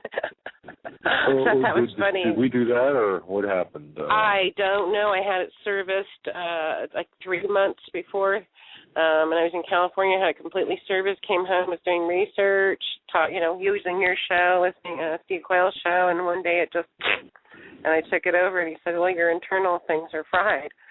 I said, "Well, I just had it serviced. How could that be?" But anyway, don't know. So I got to get a new computer. I just thought that was funny. It's not funny because it costs money, but interesting, I guess. Yes. I had questions about. I do know that from Act from America, and then the questions I was asking at the Christian conference I went to about, the Muslims coming into the country from Mexico, because everybody's focusing this whole immigration. Like my aunt was saying, they're letting all the Mexicans in, and I had to educate her and let her know that that's not really what's coming in. And happened to run into a guy at conference who lives in that area. And this is a very big possibility that they could, I think they do have stuff in this country. I'm not going to kid myself. One of the other things you guys talked about last night, some lady mentioned that if something happened to Obama, Joe Biden would be president, obviously. And then I think she was making reference to it. I thought of that movie, The Tail That Wags the Dog. Do you know what I'm referring to? That movie, The Tail That... Okay. Well, I don't have to explain that. Right? Yeah. And then, of course, he popped back up.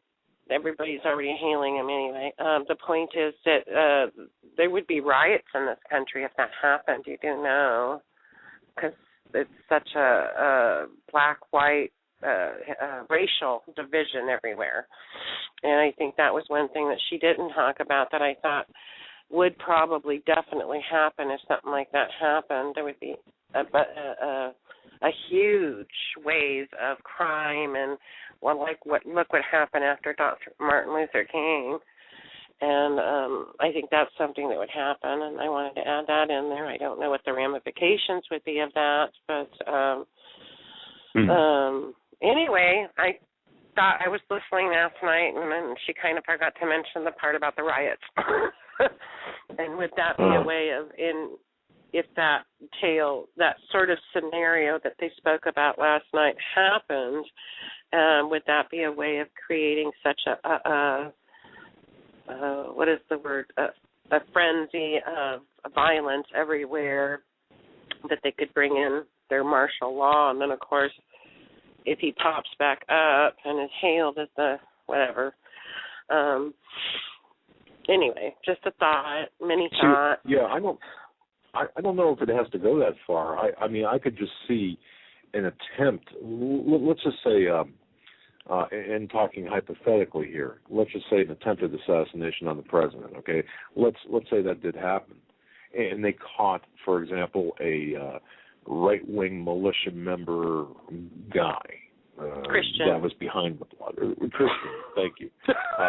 What else could we? Let's see. A Christian, and when they caught him, he was carrying a Bible and a Bushmaster. What else could we have him carrying? He probably had an Aryan Nation tattoo on his back. Okay, yeah. So anti-UN bumper sticker on his car. And let's say just a bumper sticker that says he doesn't like abortion. Forget the tattoos. Yeah. Okay, there you go. And let's say Obama escaped injury, but can you imagine the mileage that one incident would give the progressive communist left to further? I mean, right away, look, we were lucky. We literally dodged a bullet this time. So now we've got to everybody's got and they would demonize the right. They would, or the conservative, and the Christians. The Christians, right? They would demonize the Bushmaster. Of course, that's already happened. They would, and of course, they would use that as the springboard for even tighter and more immediate, and more draconian laws against us. So not to mention, I think there would be riots though too. I think there would be major riots. Oh yeah, that's right. And let's see, he's got a copy of the book by I'm trying to think of the name of that book now, Silas Marner. Catcher in the Rye or something. I don't know. Anyway, that's right. So could something like this be set up? Absolutely, it could. Especially if they lose mileage on the school shooting from Sandy Hook. If that, peters out, if that begins to peter out, they bring something new out, perhaps. And again, I'm just talking and speculating possibilities. But boy, the rioting, you're right. The rioting would be there. It would be. Because so, it would be. And so combine that with the economic possibilities, the crash, the dollar crash. Any one thing could set us back. And I think we're headed in that direction regardless. I do too. And the only question, we need to have answered is, are we spiritually ready for that scenario where we will have to rely on our faith to get us through the troubling times? And we have to get there spiritually.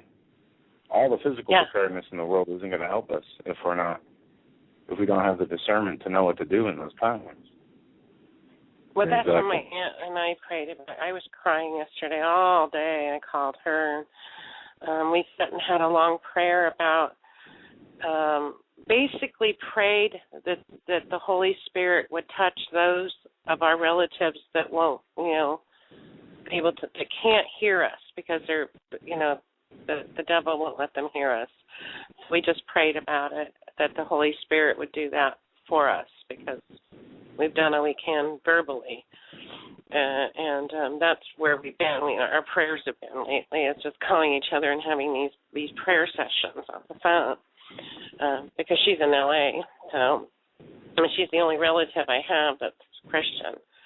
And that's what we've been doing. And hopefully through that, I know through that because he can do anything. And that's what we're going to keep doing. As far as,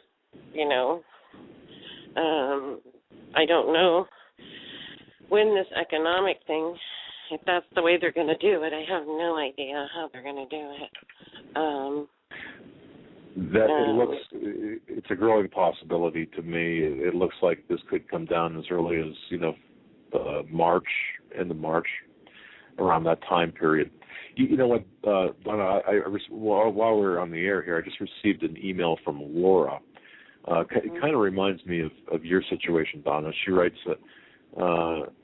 sadly, guys, I too, like Clark, was rejected by my entire family when, at 19 years old, I became saved by Jesus. I was raised by a devout Catholic family. I still have no relationship with any of my siblings. I have had a few positive encounters with my parents in the last couple of years, although after 18 years, they still will not acknowledge my relationship with Christ.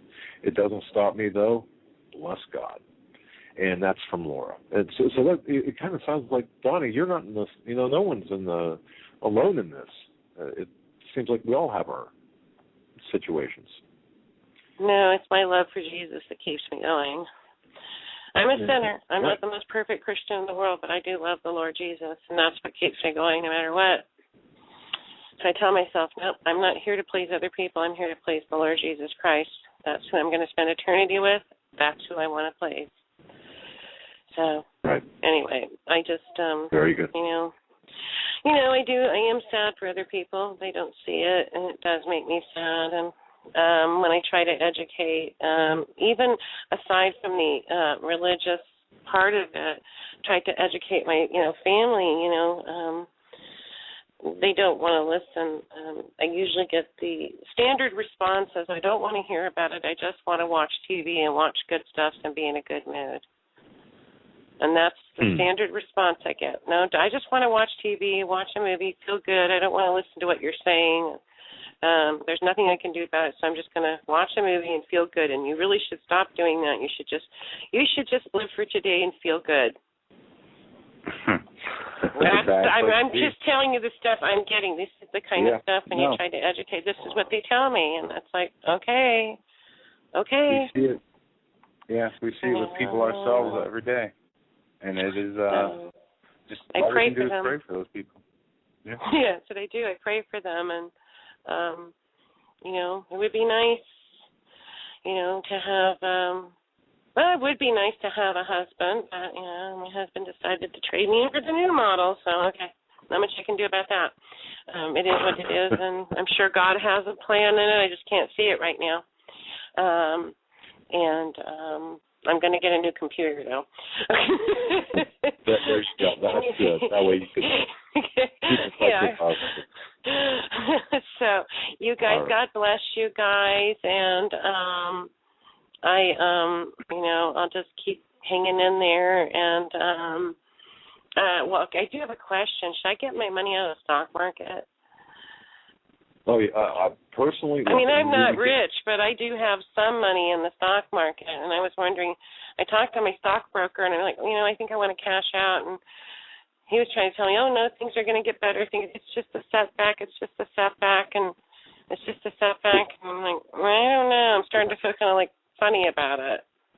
I don't have any money, but we don't have any stock market investments. But one thing I'll say, if it was me, and I had money in a stock market, and any kind of a thing that is attached to the paper money, as the QE3 is printing money to the point where our currency is worthless, assets, things that you would need, things that are tangible and hold value, is where the only place I would put my money right now, personally. Yeah, and Don, I would say this: if it were me, now I'm closer, I believe, closer in age to you than Joe. Mm-hmm. I'm not sure, but anyway, look, I would never, if I had a 401k or any type of investment, I would not have it. I would have, my theory is this: if you cannot touch it, guard it with a rifle, see it with your eyes, and physically possess it, you don't own it.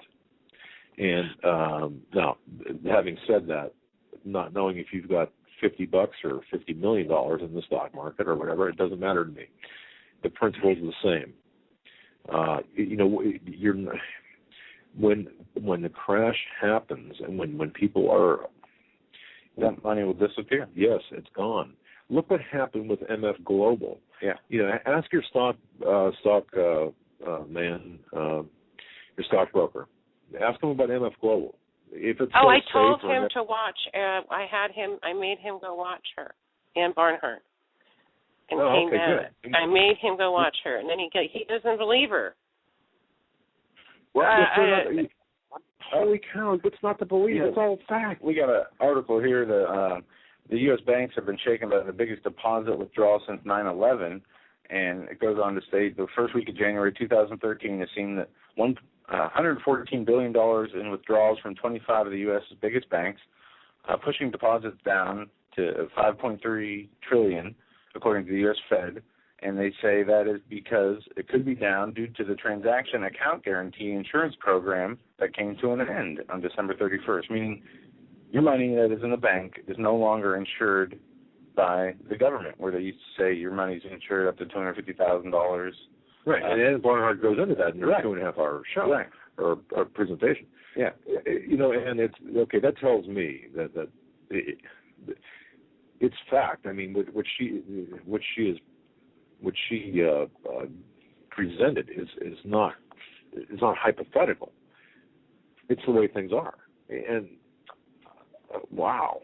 So look, you can do what you feel. I mean, take it to prayer, but certainly if it was me, like I said, whether I had $50 or $500 million, I would get out. Oh, I don't have that kind of money, but I'm just thinking. Okay, you say touch it, feel it. So once I get it, what do I do with it then? Once I get the check, I have to put it somewhere to get something. Well, now you got me. I'm not sure what to do with it. Once I get the check, got to pay the tax part of it because they're going to tag me 20%, and then I guess I got to take a trip to Montana, huh? well, pay off your debts. If you have any debts, pay them off. That'd be number one. That to me. I mean, look, boy, I'll tell you, please don't send me emails, people. For debts and at the same time, where we're at right now, food. Yep. The ability to be self-reliant in situations that you would not normally find yourself in. That's right. Oh, shoot, I'm on a corner house. I'm a Target. You don't realize this house is on a corner. I'm a Target house. I'm going to have to get bars on every single window. Well, you know what? Pretty inexpensively. And I found this to be the case. You can buy both an alarm system and the surveillance system, a camera surveillance. I have an alarm system through ADT. Okay. But a lot of good. The police last time I got broken into, and there was an intruder in my home. It took them 2 hours to get here. Well, see, to me, the alarm system, Donna, is not for the police. No. It's for me. Yeah. Okay, to let me know somebody has breached the security. Yeah. So, so then I would also have something to protect yourself and your assets with. Yeah. Take their 50 caliber out of underneath the pillowcase. Okay. So I would do this: service your debts with that money. Okay. Make sure that you've got food, enough food tucked away. You don't have to go crazy. You can just have enough food, and something to protect your assets with as well. And I would say silver and gold too. If you've got that much silver, especially because there's industrial applications for silver, and silver's kind of going very quickly. So, but this is what we would do. I would do personally. I would make sure that I didn't have any. That's the question. Then is who do you get it from? Okay. Personally, now there are many places you can go to, but personally, I hooked my father-in-law up because I did a search on this. Where do you buy gold and silver from? Mm-hmm. And so I went through all the places on the internet. I called Steve up. He said, "Well, I sell gold and silver." I said, "Well, okay, that's fine." But to be fair, I just want to know where else I could get it from. Anyway, the bottom line is I sent my father-in-law to Steve because in the end he had provided the best. That's what I was thinking, Steve. And look local, too. Yeah, look local, yeah. I would shop around. I've looked at many different stores locally, and I've found some to be bad and some to be very good, surprisingly. So it all depends. But I would definitely, Steve's one. Steve always, I took care of my father-in-law pretty well. So, it wasn't a huge amount of money he invested either. So, we're talking normal people money, not. Well, that's what I'm talking about. But at least I'll have it. And then I did buy from your company Brick Pack. Brick Pack, is that what it's called? The Bricks Pack. Oh yeah, yeah.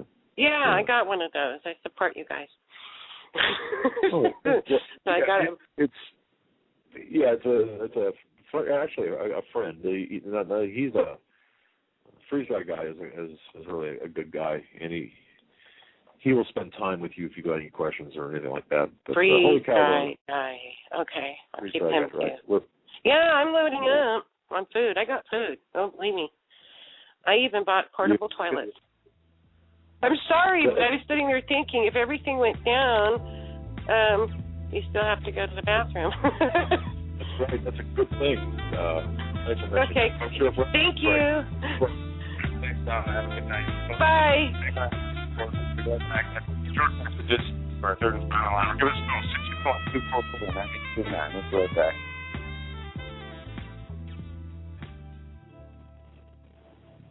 If you're stumped, you don't know what kind of gift to give to a friend or a loved one, I'm telling you, you must go to 4physics.com. That's the numeral 4, PHYSICS.com.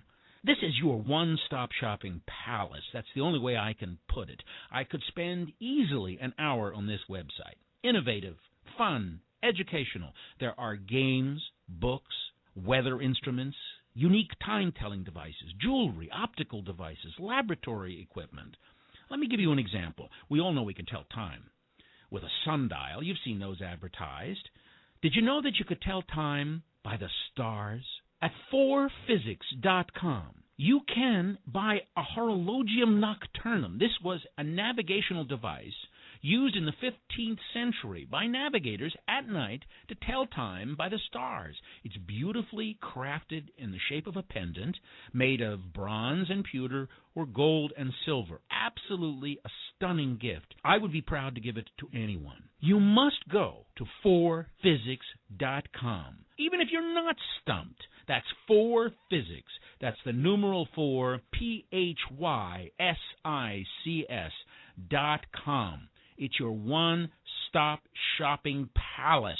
Any problems that you have, I don't know what to get Grandpa, I don't know what to get my loved one, that's unique, you will find it at 4physics.com. Please take my word for it.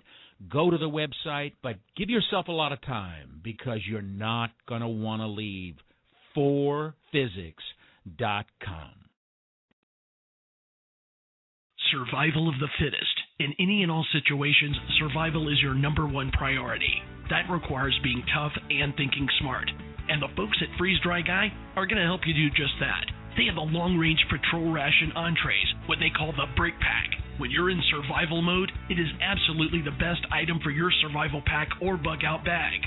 You can go farther, faster, and carry more food with the LRP cold weather ration entrees. Not only do these long-lasting, durable entrees help sustain you or your family through the harshest environment or situation, they are by far the most delicious of their kind. No contest. With a variety of tasty entrees, you can't beat the LRP Brick Packs. Let Freeze Dry Guy help you in your survival situations. Go to freezedryguy.com. That's freezedryguy.com or call 866-404-3663. That's 866-404-FOOD.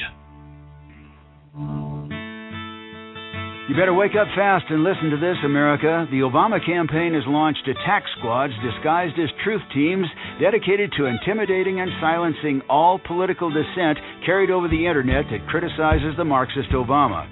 Truth squads specifically focused on covering up Obama's endless trail of lies, corruption, and subversion, and using the Gestapo power of our own government to police and censor the internet and shut down websites that dare to carry the real truth about Obama's Marxist coup. Remember the names of these Gestapo-style agencies at work right there in your neighborhood: KeepingHisWord.com, KeepingGOPHonest.com, and AttackWatch.com. KGB, SS, and Gestapo-style police-state gangster organizations at work to silence the important voices of patriot dissent, some of which have already been shut down by Obama's orders. Adolf Hitler would have been proud. We're the 21st century Tea Party patriots.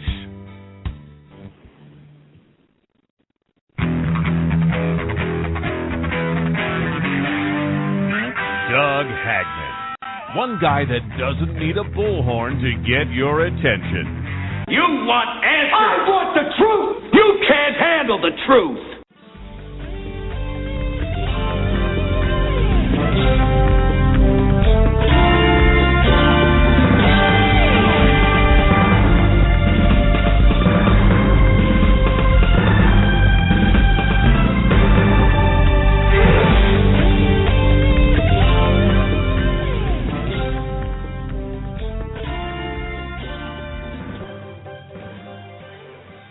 And welcome back, ladies and gentlemen, to our third and final hour of this January 25th, Friday, 2013 edition of the Hagmann and Hagmann Report.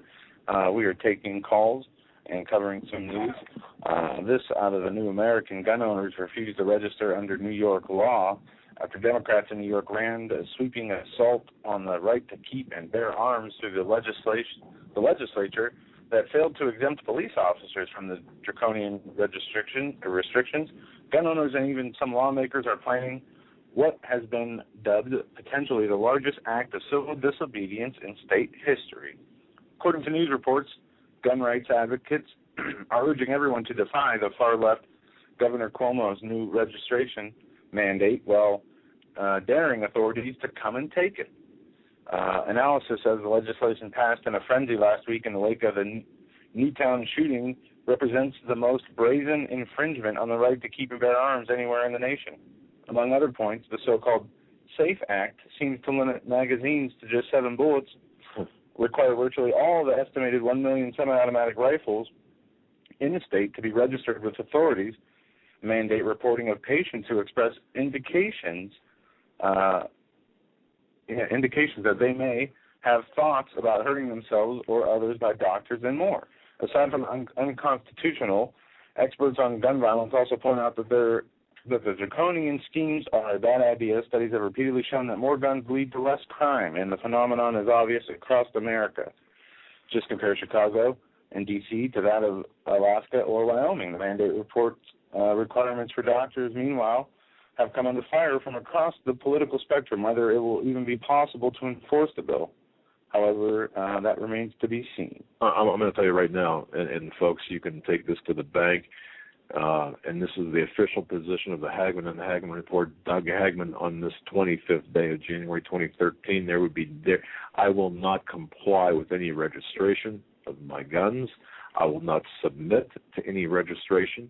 I will not willingly give up any weapons. I will not, I'm going to tell you right now, right here, right now, registration leads to confiscation, leads to genocide. It's that simple. It's written in history. It's proven by history.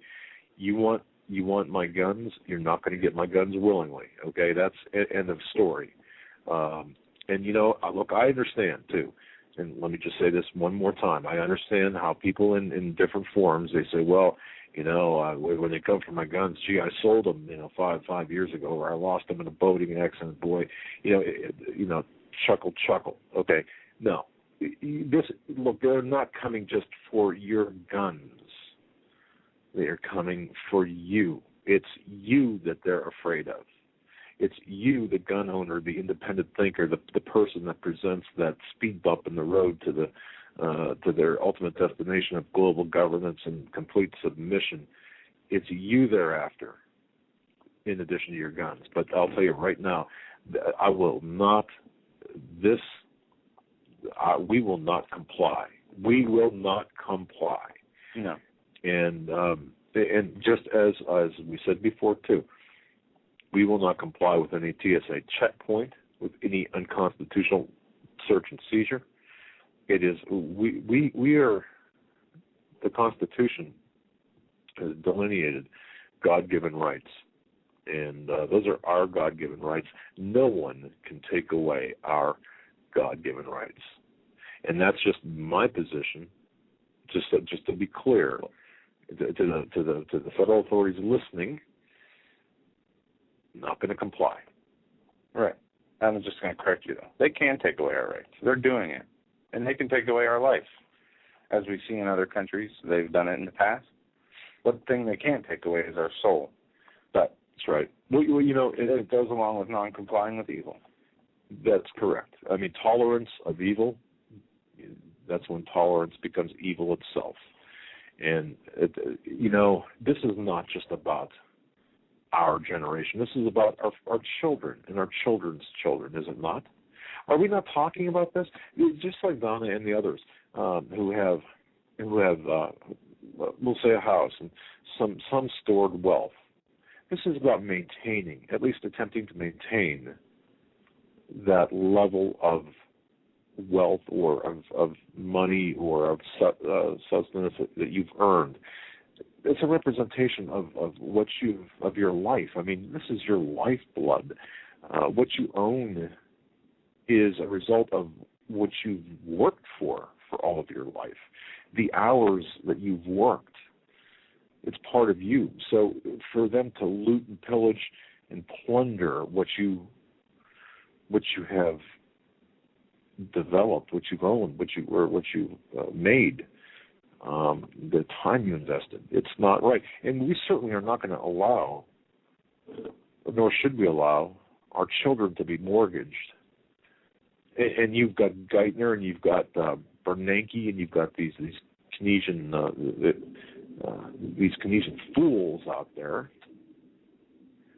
who, it's a sin. It's a sin. It's an affront to God, and it's an affront to us as children of God.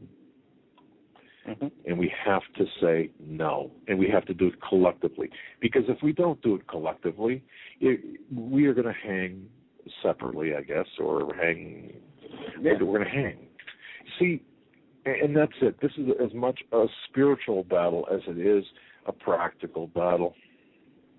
And we are fighting evil incarnate. I mean, this is on many different levels, yeah. Yeah, and this is what Steve has been talking about too.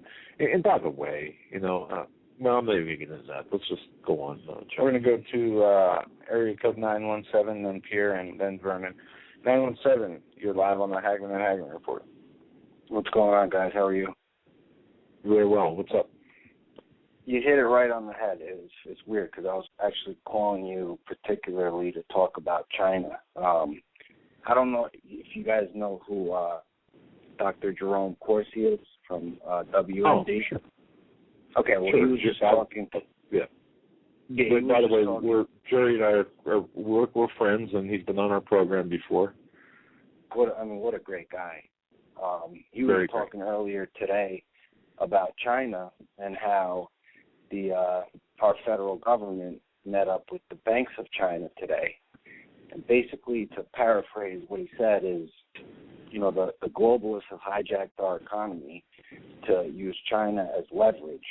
And since our money isn't worth anything, they're basically getting their debt paid off through equity and assets.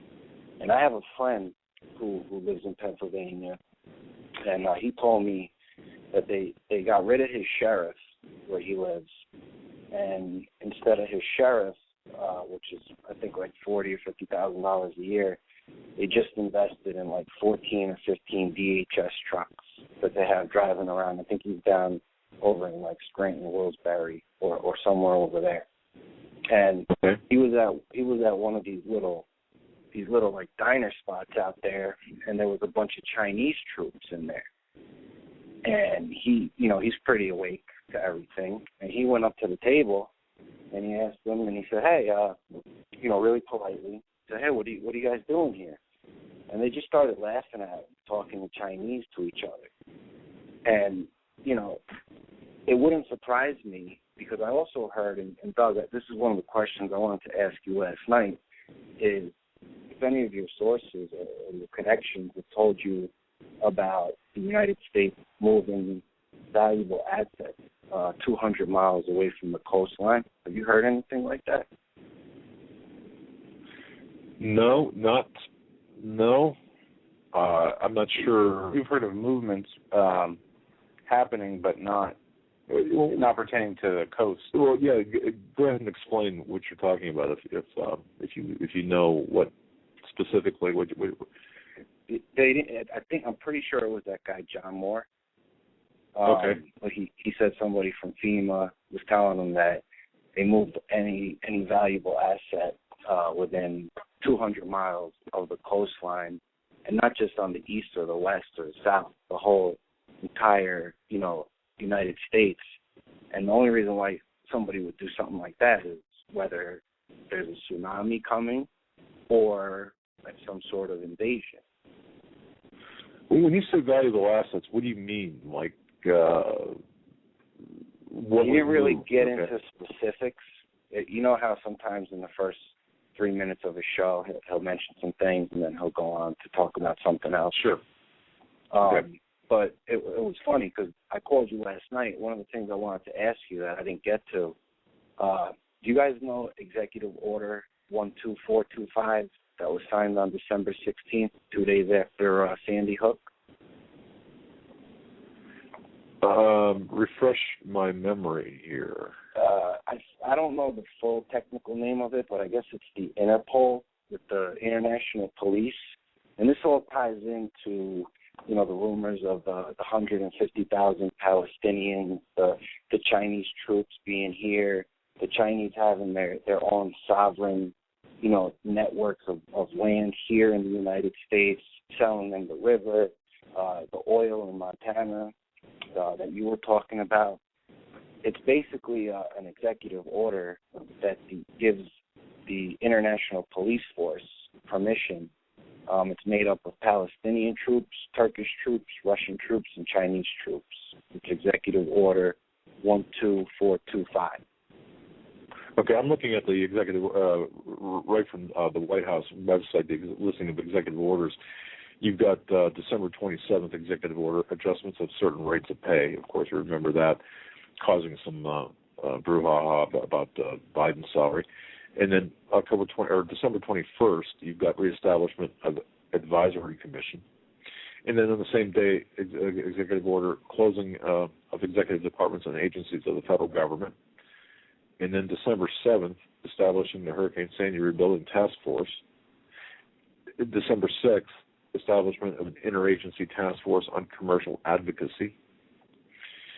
And that's the last one before October 26th. So let's look at the establishment of an interagency task force on commercial advocacy. It doesn't have any number associated with it, but it appears to. There's an article on this. Okay. Which one is it, though? Interpol's Obama protectionism. This is from December 27, 2009.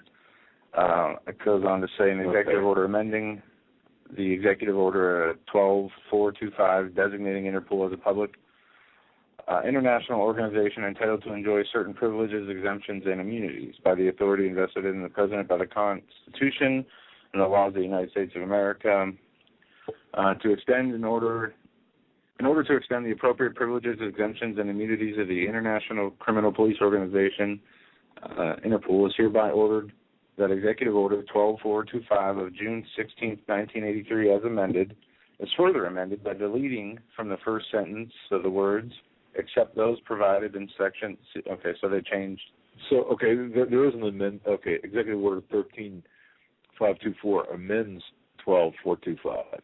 Mm-hmm. Okay. And that was done. The sheriff that when I was writing it down, maybe he was just off on his dates a little bit. Okay. It just made me think, because when I hear that a couple of days ago, and then I listened to Dr. Corsi today, it kind of ties everything in together, plus what my friend saw in Pennsylvania. And you just got to think about it. I mean, yeah, this is interesting. It goes on to say, upon reading this, many people would just pass over the legalese and as nothing to worry about. Scrutiny of the particular section referenced proves how nefarious this action is to America.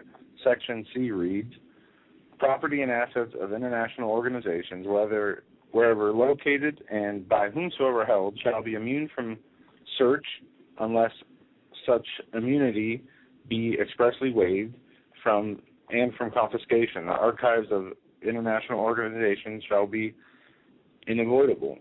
This unavoidable by even United States sovereignty that would include Interpol office in the Department of Defense. This protects Interpol from the Freedom of Information Act. Several bloggers have pointed out that the U.S. could hand documents to Interpol to keep them from American citizens. The President has now exempted Interpol from such search and seizure. This places Interpol above the FBI, CIA, and the Constitution. Okay. I see what you're talking about, caller. All right, and Joe, I see what you're talking about. I know that this was the subject of a Snopes review, and of course, Snopes being a George Soros-funded organization, husband and wife team, who I... Never mind. But yes... Okay, so, but your point. Let me ask you this, caller, about the Chinese troops. Were they dressed as Chinese troops, or were they dressed as? He said they were. He said that's what I asked him. I said, I mean, were they wearing Chinese military outfits? And he said they were just really. I mean, you could tell they were military because they had these weird he's a Marine. He used to be in the Marines, and he said they just had weird camos on. He said he's never seen that sort of uniform before, and he's pretty much awake to everything. And he just really politely went up to their table, introduced himself, and they wouldn't give him an answer about anything. And all he did was ask them, "So what are you guys doing here?" Real politely. And they just laughed at him, and they started talking to each other. And he was just like, just to be clear, where was this? Where was this in the country? Somewhere in Pennsylvania, around like Scranton, World Story. Okay. Somewhere over there. Well, look, any listeners in the Scranton, Wilkes-Barre area of Pennsylvania, if you have any information about this, please give us a call or send us an email, and we'd like to follow through on this. But go ahead, caller. The other question I have for you is, I don't know if you guys heard, I don't know the validity of this. I heard it on Pastor Butch Williams. I also heard it on this other Christian radio station I listened to. But two nights ago, they had a TSA checkpoint with assistance from local authorities in Texas, and they pulled over a 53-foot 18-wheeler, and the driver said that he worked for FEMA, and they said, "Okay, we're just going to check your vehicle." And in the back of the truck, they found signs that said martial law is in effect from front to back of this truck. And I don't know if you guys heard about that. We're constantly getting emails about things like that, and a lot of them are repeats from 5 years ago. Mm-hmm. I would be very cautious with that type of information. In other words, I would treat information like that with a grain of salt. Yeah. Right. Now, that's not saying didn't happen or is not happening. I would to me, I would require more evidence than just, a friend of a friend type thing. Yeah. Because a lot of this information is being put out there to make us look like Looney Tunes. Exactly. You know that. So. Yeah. So. And the thing you were talking about with China, it makes sense that how they call Obama the monkey man, not because he's black, but because he's basically a puppet and he's trained to do what he has to do. And you pretty much know that when you owe somebody a tremendous amount of money, you pretty much have to do what you have to do for them. And it also relates to these nations that were destabilizing. I mean, I know, Gaddafi wasn't a great guy, but he didn't have any debt to the IMF. He treated his citizens, if they got married, he gave them houses, farmland, cattle. He gave them free college education, free health care. It's the same thing going on in Syria right now. And when you don't owe these people any money, like Syria, I'm pretty sure they have their own currency and they're not in any debt to the IMF. That pisses these globalist banksters off, because then they can't use that power, that debt as leverage. Right. And the thing with China is kind of like, no wonder why they recommended, Obama take their guns, because they eventually, and I can't even believe that I would even have to think about this or say it, but I mean, if they really wanted to take us over because we owe them money, it kind of seems like from all these little signs going on that that's kind of what we're in the middle of. Well, yeah, but the caller, I just want to say this too, and how much sense would this make, and to the listeners as well. Let's say let's say your neighbor, your neighbor owed you, I don't know, $80,000. Okay, you lent your neighbor $80,000, and their entire wealth was in their house, and what was inside their house. That was their entire wealth. And you held that mortgage basically because they owe you that money. Are you going to go in there, or are you going to take a missile and put it through their house and destroy the house and everything inside? Or are you going to want to ensure that the house and everything inside is relatively in good shape and then take it over if they don't pay you. This is the kind of the mindset where I'm at. In other words, if we owe China this much money, which we do, it would seem to me counterproductive for China to want to like destroy our infrastructure or destroy us, drop a bomb on us, we'll say. Yeah, and I was thinking about that very thing. Like, why would you want to ruin the property and the infrastructure? Right. You wouldn't. But that's why I think that, these people are obviously evil. And if you owe somebody money, I mean, look at the U.S. jobs that are getting shipped over there. That's probably just a vessel of paying back debt slowly but surely, because they know our money isn't worth anything, and they don't want our dollars because they're part of the BRICS nation. They don't want any currency from us. They want valuable assets. They want property, and they want natural resources, and they want jobs so that they could profit off of that. You know how China is with it's like communism with a little fake facade of capitalism mixed in. For the rich people, the real powerful people, they get to do what they want, and then everybody else below them suffers. So it kind of makes me think, like, why are American cars being shipped over there and they're making them over there? How come everything on the shelf and every corporation in America, Walmart, Home Depot, Bye Bye Baby, everything is made in China? Right. I mean, what can you get in America? You can't even get an American car that's made in America anymore. It's very difficult to find anything made in America. But I'll tell you one thing. This is one thing that our family is consciously doing. If we have the opportunity to purchase, if we need something, because we're down to the point of we don't buy anything unless we need it. But if we need something, we try to make sure it's made in America, or buy from an American corner store type thing, like a local hardware.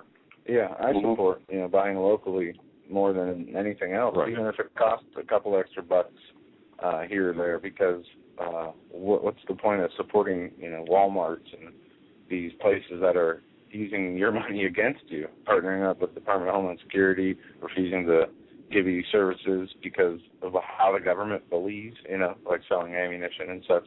But yeah, exactly. Well, good points. All good points, caller. And certainly we're putting that call out again to anyone in the northern part of Pennsylvania around Scranton, Wilkes-Barre. If you have seen the presence of Chinese troops or whatever, paramilitary people, let us know. Drop us a line or give us a call, because we want to follow through on that a little bit more. Yeah, we're going to move on. We appreciate your call, and God bless you. You have a great weekend. You too. God bless you. Interesting. Very good. We're going to go to Vernon, and we're going to go to Pierre. Hey, gentlemen. How's everybody doing? Very well, Vernon. You're looking spiffy, man. I wish. That was a very interesting call, because I actually had called in about when you first started talking about relationships and sharing the Lord Jesus Christ. But I have to speak on what the gentleman was just talking about. There has been reports that I've heard. How true they were, I don't know. But like he was saying, up in Scranton, some people were reporting activity of Chinese troops. They was reporting that around the same time. They was reporting that there's a compound somewhere in Texas, and also that certain, I think it was 50 acres of land somewhere in the Midwest. Chinese were on our soil, along with Russia out in the Midwest. So I don't know, but like you said, I don't know either. We get a lot of reports of this. I know they train foreign troops. They train with foreign troops on American soil. Who stays and who goes? How do you even know? They could be wearing American uniforms and staying at the bases. I mean, until I see proof of long-term troops of another nationality living in American bases. And I don't doubt they're here. I know through the UN and. I mean, more than the cross training. You mean? Look, yeah. There is that cross training aspect of things. We understand that, but is there something more than that? I know a lot of those troops that you're talking about has to do with the UN UN troops that come in and train on our soil. But usually they're Italian, French, pretty much our allies. I never really heard of any like Russian troops. I mean, here it is. We're sitting out in the Gulf, locked and loaded. Russia locked on us, and we're locked on Russia. Now, Obama is talking. They're talking about Obama has focused his attention in the Pacific because of what's going on out there. So I can't. I'm trying not to fathom. I'm trying not to believe the reports that we have opposition forces on our soil. But the more and more I start to hear it, I actually have to wonder about that. Yeah, we can only. It's one thing to get the same report over and over again, and it's another thing to get multiple reports unsubstantiated. But when you start getting reports from all different parts of the country, from different sources, right? You got to wonder, okay, what's going on here? Right. Now, again, that's not to say that they're all true. Even if half are true, then that's still disconcerting. Yeah. But either way it goes, because I heard you were talking about, that little scenario, somebody owed you money and would you nuke their home. But we have to keep in mindset too, Doug, that we're dealing with a mentality where they want to destroy 2/3 of the population. Bill Gates even came out and told you, you're not sustainable under Agenda 21. So. Right. I wouldn't, and being that they, are Luciferian, I wouldn't put nothing past them, type thing. But I go along with you on one thing. Come and get it. That's right. Thank you, Vernon. I mean, see, we have to stick together in this respect because that's we're not looking to take the battle to them. I mean, look at the Battle of Concord and Lexington and how that played out. The English came to take the arms of the American soldiers, the patriots, and they did everything in the power. You wait until you're fired upon, so you don't lose the moral high ground. And that's what happened. And then, of course, we kicked their butts. They're sorry English butts out of here. And it's going to happen again. Right. But it's inevitable. The handwriting's on the wall. Something's getting ready to break loose. What? We don't know. But something's getting ready to go down. And it's like the old saying, I'd rather have and don't need than a need and don't have. And therefore, I'm not... suffice to say, and I'm not trying to let my loose lip sink a ship, but by the same token, you don't get it like that, not willingly, type thing. But I had to share. I had to go beyond that point. I really called in to share my little story from when I was a young man, very young man back in the '60s. My father was not a Christian. My mother was introduced to the Lord Jesus Christ when I was not even in my teens yet, and I followed right behind her into the church life. And my father gave opposition throughout my entire life. I was in odds with my father all my life because of the fact that my mother and I were part of this, church. And here it is, my father, his famous quote was, "Once Baptist, always Baptist." And the only time this man walked into a church was for a funeral or a wedding. But isn't that interesting? Okay, but we didn't make peace until the day, hours before he passed away. And I looked at my father and said, "Dad, you remember all my life when we were young, I asked you to pray with me and you wouldn't pray with me? He said, yeah. I said, would you pray with me now? And he prayed with me that day and accepted the Lord Jesus Christ hours before he left here. And I said that to say this. A lot of times, even today, right now, in the situation I'm in, a lot of times you be talking, they'll overhear you talking about the Lord Jesus Christ. You don't have to be boisterous. You don't have to demand. My better half came to me one day. She said, you think I don't be listening to you, but I be listening to you, and I can see what you're talking about.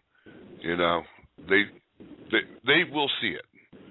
Okay? All you have to do is keep on living it, keep on believing it, keep on speaking it, not to them directly, but indirectly.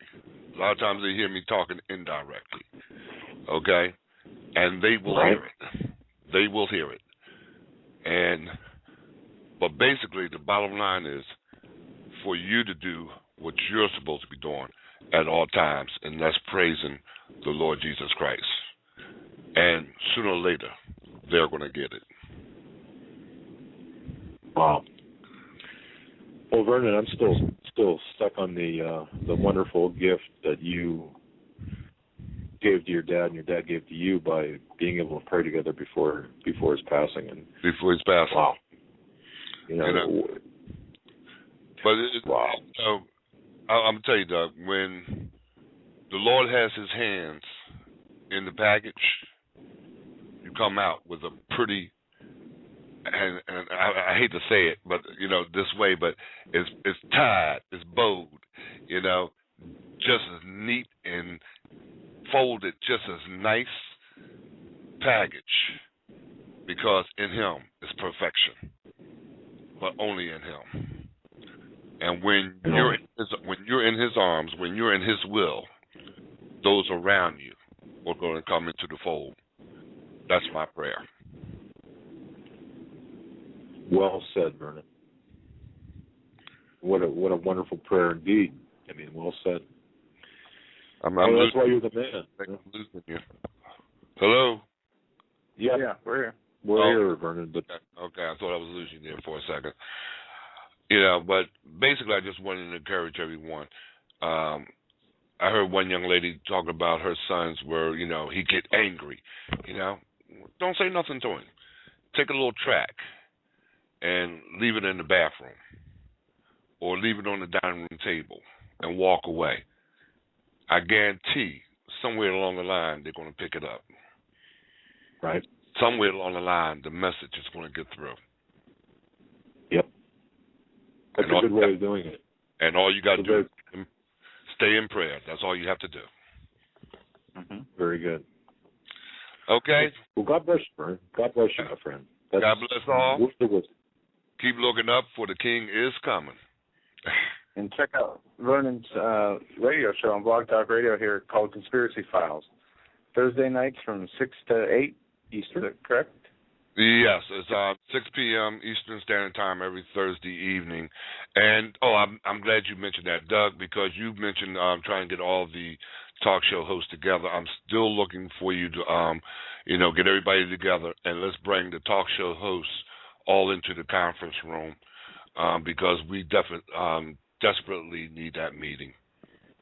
Yeah, we do, Vernon. And what we've got to do is we've got to get together, all of as many people as we can, have everyone leave their own individual agendas at the door, before we come in. And let's talk about how we can best serve all of our listeners. Exactly. And best help them, and especially as the times get rough. We need to do that. So we'll be in touch, Vernon, to be sure. Well, it's just, I do have your home number. If I can call you tomorrow, I'll give you a call, and we can make a schedule and go from there. All right, my friend. Okay, sir? God bless. Look, God bless everyone, and keep looking up. Take care, Vernon. I got a real quick, Joe, here. I just want to mention this. Got an email from, real quick, Obama redefines liberty to mean government compliance. And this was posted by a gentleman by the name of Gary DeMar, and I want to thank you, Marianne, for sending this to me. Let me read this real quick because I think it really has a point to it that everyone really needs to hear. This gentleman writes, when I went to visit my mother yesterday, her TV was stuck on President Obama's inaugural address. It was painful to listen to. Fortunately, my 90-year-old mother is hard of hearing. I came in on this line from the address. Quote, being true to our founding documents does not require us to agree on every contour of life.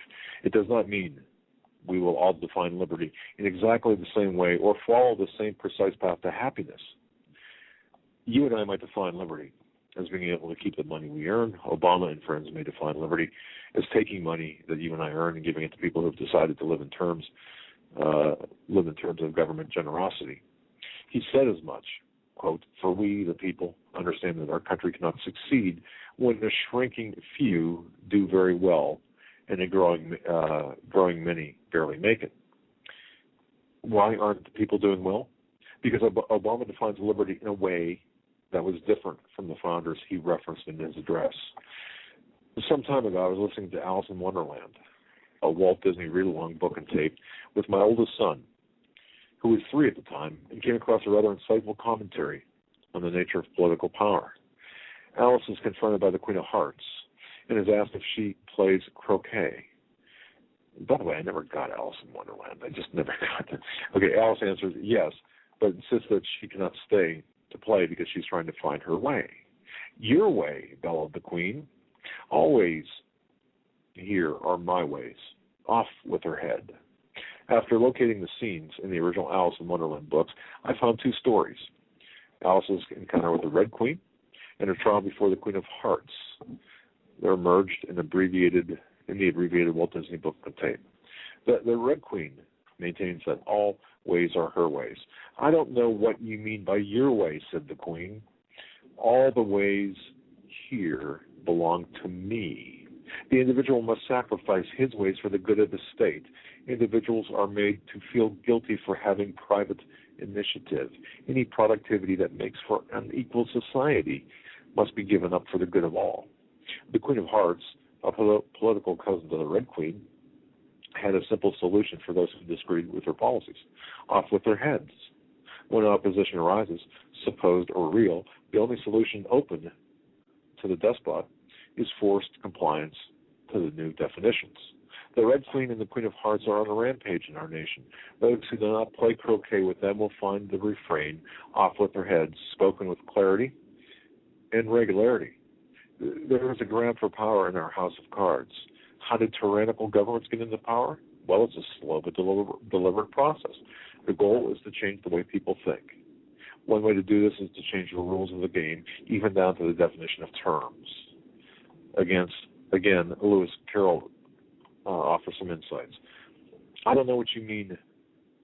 I don't know what you mean by glory, Alice said. Humpty Dumpty smiled contemptuously. Of course you don't, till I tell you. When I use a word, it means just what I choose it to mean, neither more nor less. The question is, said Alice, whether you can make words mean so many different things. The question is, said Humpty Dumpty, which is to be the master.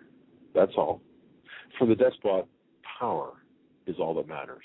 Words and what they mean, what they can mean, are used to shape new opinions. And if you think about that, that's what's going on in the world today, in this country today. Mm-hmm. Oof, very good. Interesting. We're going to go to Pierre. He's been on hold for a while. Thanks for holding. Pierre, you're live on the Hagmann and Hagmann Report. Hey, Doug. Hey, Joe. Hi, everyone in the chat room. How are you guys doing? Very well, sir. Okay. I know time is short, so I'm going to hit up on some things here really quick, and then I guess we can just do Q&A. Doug, Joe, are you guys aware of an article that was posted by theexaminer.com? It's titled Effort to Abolish Local Sheriffs, a Stealth Federal Power Grab? Yes. Yes, we are. Okay. And you know, like, say, for instance, in Delaware, who the state attorney general is there, right? In Delaware? No. Yes. Listen, I'm only going to go three little paragraphs on this. You guys will all get this, and I'll put the link up on the chat room. The news report has been quietly making its way around the alternative media under the radar screen concerning a Delaware legal decision to strip county sheriffs of their arrest powers in the state. The mainstream media has not reported the story, but the son of Vice President Joe Biden, who serves as Attorney General for the state of Delaware, has issued a mandate to county commissioners, informing them that sheriffs in the state's 3 counties no longer have powers to arrest. When the information reached this reporter late yesterday evening, further investigation revealed that there is a nationwide effort to strip local sheriffs of their enumerated powers that are mandated in the state constitutions of the various states. Such a move would have the net effect of abolishing local sheriff's departments and strengthening the power of federal law enforcement agencies. That's only just a part of it. I don't want to go into the whole thing, but I didn't know if you guys knew about this or not, but I'm just now posting it. That's a very big been around draft. for a while now. Yeah. I'll tell you what. Draft.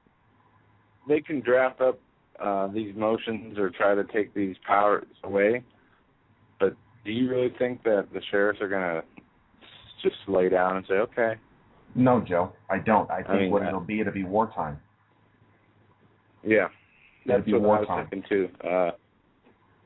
And the sheriffs have had power taken away from them in the past here in our state. Well, certain powers, like pulling people over, for example, but they still are the highest law authority of our right.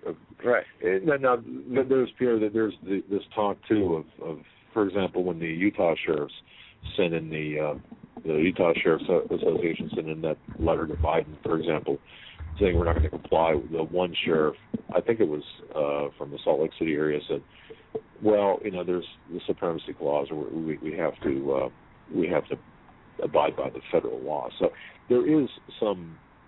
It's not 100% compliance or 100%. All the sheriffs are not on board with. No, they're not. What we're talking about. But the factor here is it's resistance. Now we're actually starting to see. This isn't about the people now. You're talking about law enforcement, county level law enforcement saying no. So now you have fracture and division, and this goes all the way back to what other callers were talking about, how about the Chinese and how they intend to collect. I do believe they intend to collect, but they're not going to be stupid to come in here. They've learned. Philosophically, at least, how the Japanese had viewed things in World War II about potentially invading America. And I forgot who it was. I believe it was Admiral Yamamoto at the time, the orchestrator of Pearl Harbor, said it will be futile to pretty much invade America because there will be rifles behind every blade of grass. Well, see, China doesn't want to deal with that. They want as little resistance as possible. Now, you take into account the debt. You take into account what's owed. You take into account what the Chinese own now, what they intend to own. Currently, look at the markets. Look at where that's going, everyone. Then let's go to what I touched on yesterday about the radar net, the early warning radar being taken down on the whole southern end. Okay, right. Anything low-level flying and stealth can come on in. You're talking about a massive invasion corridor. And then let's go months before that, last year, when WHO had authorized the shutdown of 9 border patrol stations along our southern borders. You've got a recipe, literally, for air-ground invasion of the United States. Add to that the caller that called in about what he had heard, but on the John Moore show, and then you were asking what's going on that. John Moore had talked about this several different times. Each came from 3 different sources, all confirming the same thing. And John Moore was right. He pretty much says if you got three or more sources talking to you about the same thing, and these sources don't know anything about each other, they have no contacts, no nothing, you need to stand up and take attention to it. And I totally agree with him. I did find out, too, through my contacts, yes, U.S. military and federal civilian assets have been moved and are still moving from the East Coast the West Coast and the Gulf regions, and they're moving in deep inland. Last I heard, though it's unconfirmed, they've been setting up Patriot anti-missile defense systems somewhere along in Pennsylvania. So that only leads to logical conclusions, just like the caller said, which is what John Moore came out with, which I agree with. Either there is a massive oceanic event that's going to happen where there's going to be just the sea levels are going to rise and the water's going to come in and inundate the land, or we're facing invasion. And if you got patriots, that means more likely nukes. That needs to sink in, folks, because you see this all now goes into the other stuff that's currently happening. The deflections, the smoke and mirrors I've been telling everyone about, and I'm glad you guys agree with me on this. We're looking at the Pacific. We're looking at a brand spanking new war potentially happening on the Pacific, and the Chinese aren't joking. They're ready to fight. They've made it perfectly clear that they're ready to take on and will destroy our naval assets should we get into the mix. You've got North Korea now jaw-jacking, saber-rattling. We're going to do a nuke test, and we're doing this for you, America, because we're not with you. Obviously, they're not. They want to hurt us. If anyone, I remember people in the chat room were asking Doug and Joe, what's the range? It was Mark by Heaven asked that. What's the range on that? North Korean ICBM can reach America within 30 minutes. A land-based ICBM can hit within 30 minutes, but specifically Hawaii, Guam, and the Western Seaboard. Can't go any further than that. They don't have that kind of tech. To get that, they would need stuff in the Chinese and the Russians. Am I wrong, or do I recall this correctly that North Korea did fire a rocket and that did make it to the Alaskan mainland? It made it as far, last I heard, it made it as far as Hawaii. I'm not sure if it made it to Alaska, but if it did, and it wasn't shot down, then we've got a problem, because you see it's crossing into our airspace, and at that point, the U.S. Air Force, through Strategic Air Command and through NORTHCOM, would have had to take an action to take that rocket down, regardless if it had anything on it heavy or not. It should have been shot down. Hell, if anything, pardon my French, was flying over Hawaii, that's Pacific Fleet headquarters, it should have been shot down, but it wasn't. Sure. As far as I'm concerned, that's executive orders coming from the president. I have no confirmation from it, but it only makes sense to me that he probably told Sink Pat, Commander-in-Chief, Pacific Fleet, stand down. It's just an exercise. Let it be. Against the better judgment and advisement of his national security advisor, his intelligence officers, and so forth. So as far as I'm concerned, yes, folks, we are being set up. It doesn't get any more naked than that. It don't. And then I'm going to touch on this one thing real quick, because we only have maybe 3 minutes left. You remember we were talking about, that one caller was talking about something happening to trigger off gun confiscation, and then you raised up about assassinations. It was funny because I was thinking this very thing today, and would it be the president? Could be. It'd make a potent statement, but it doesn't mean he's going to die.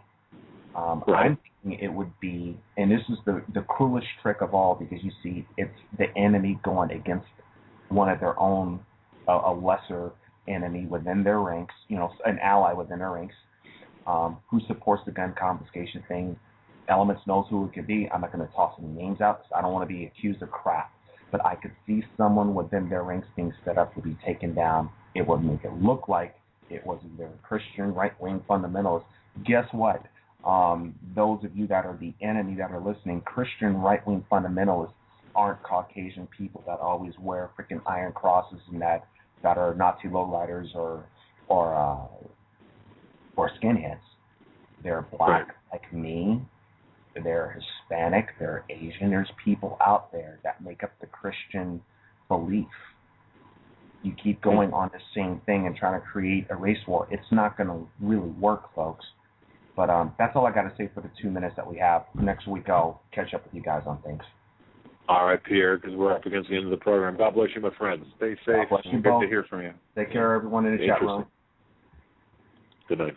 Wow, Joe. Yeah, that 3 hours went quickly tonight. The last 2 nights, the 3 hours have gone by in the blink of an eye, literally. Yes. So fast. And thank everyone for listening. God bless you all. Look, we're all in this together, and we're all going to be in this together. Sunday night, don't forget, 9 p.m. Eastern Time, Pastor David Langford, Steve Quayle, my father, myself. Yeah, if you've never heard Pastor Langford, he's a speaker in demand all over the country. Just so you know that, and he speaks all over the country. What a great guy! But yeah, Jeff, thanks for that. Sunday night. You guys have a great weekend. Thanks for joining us. We will see you on Sunday. God bless each and every one of you.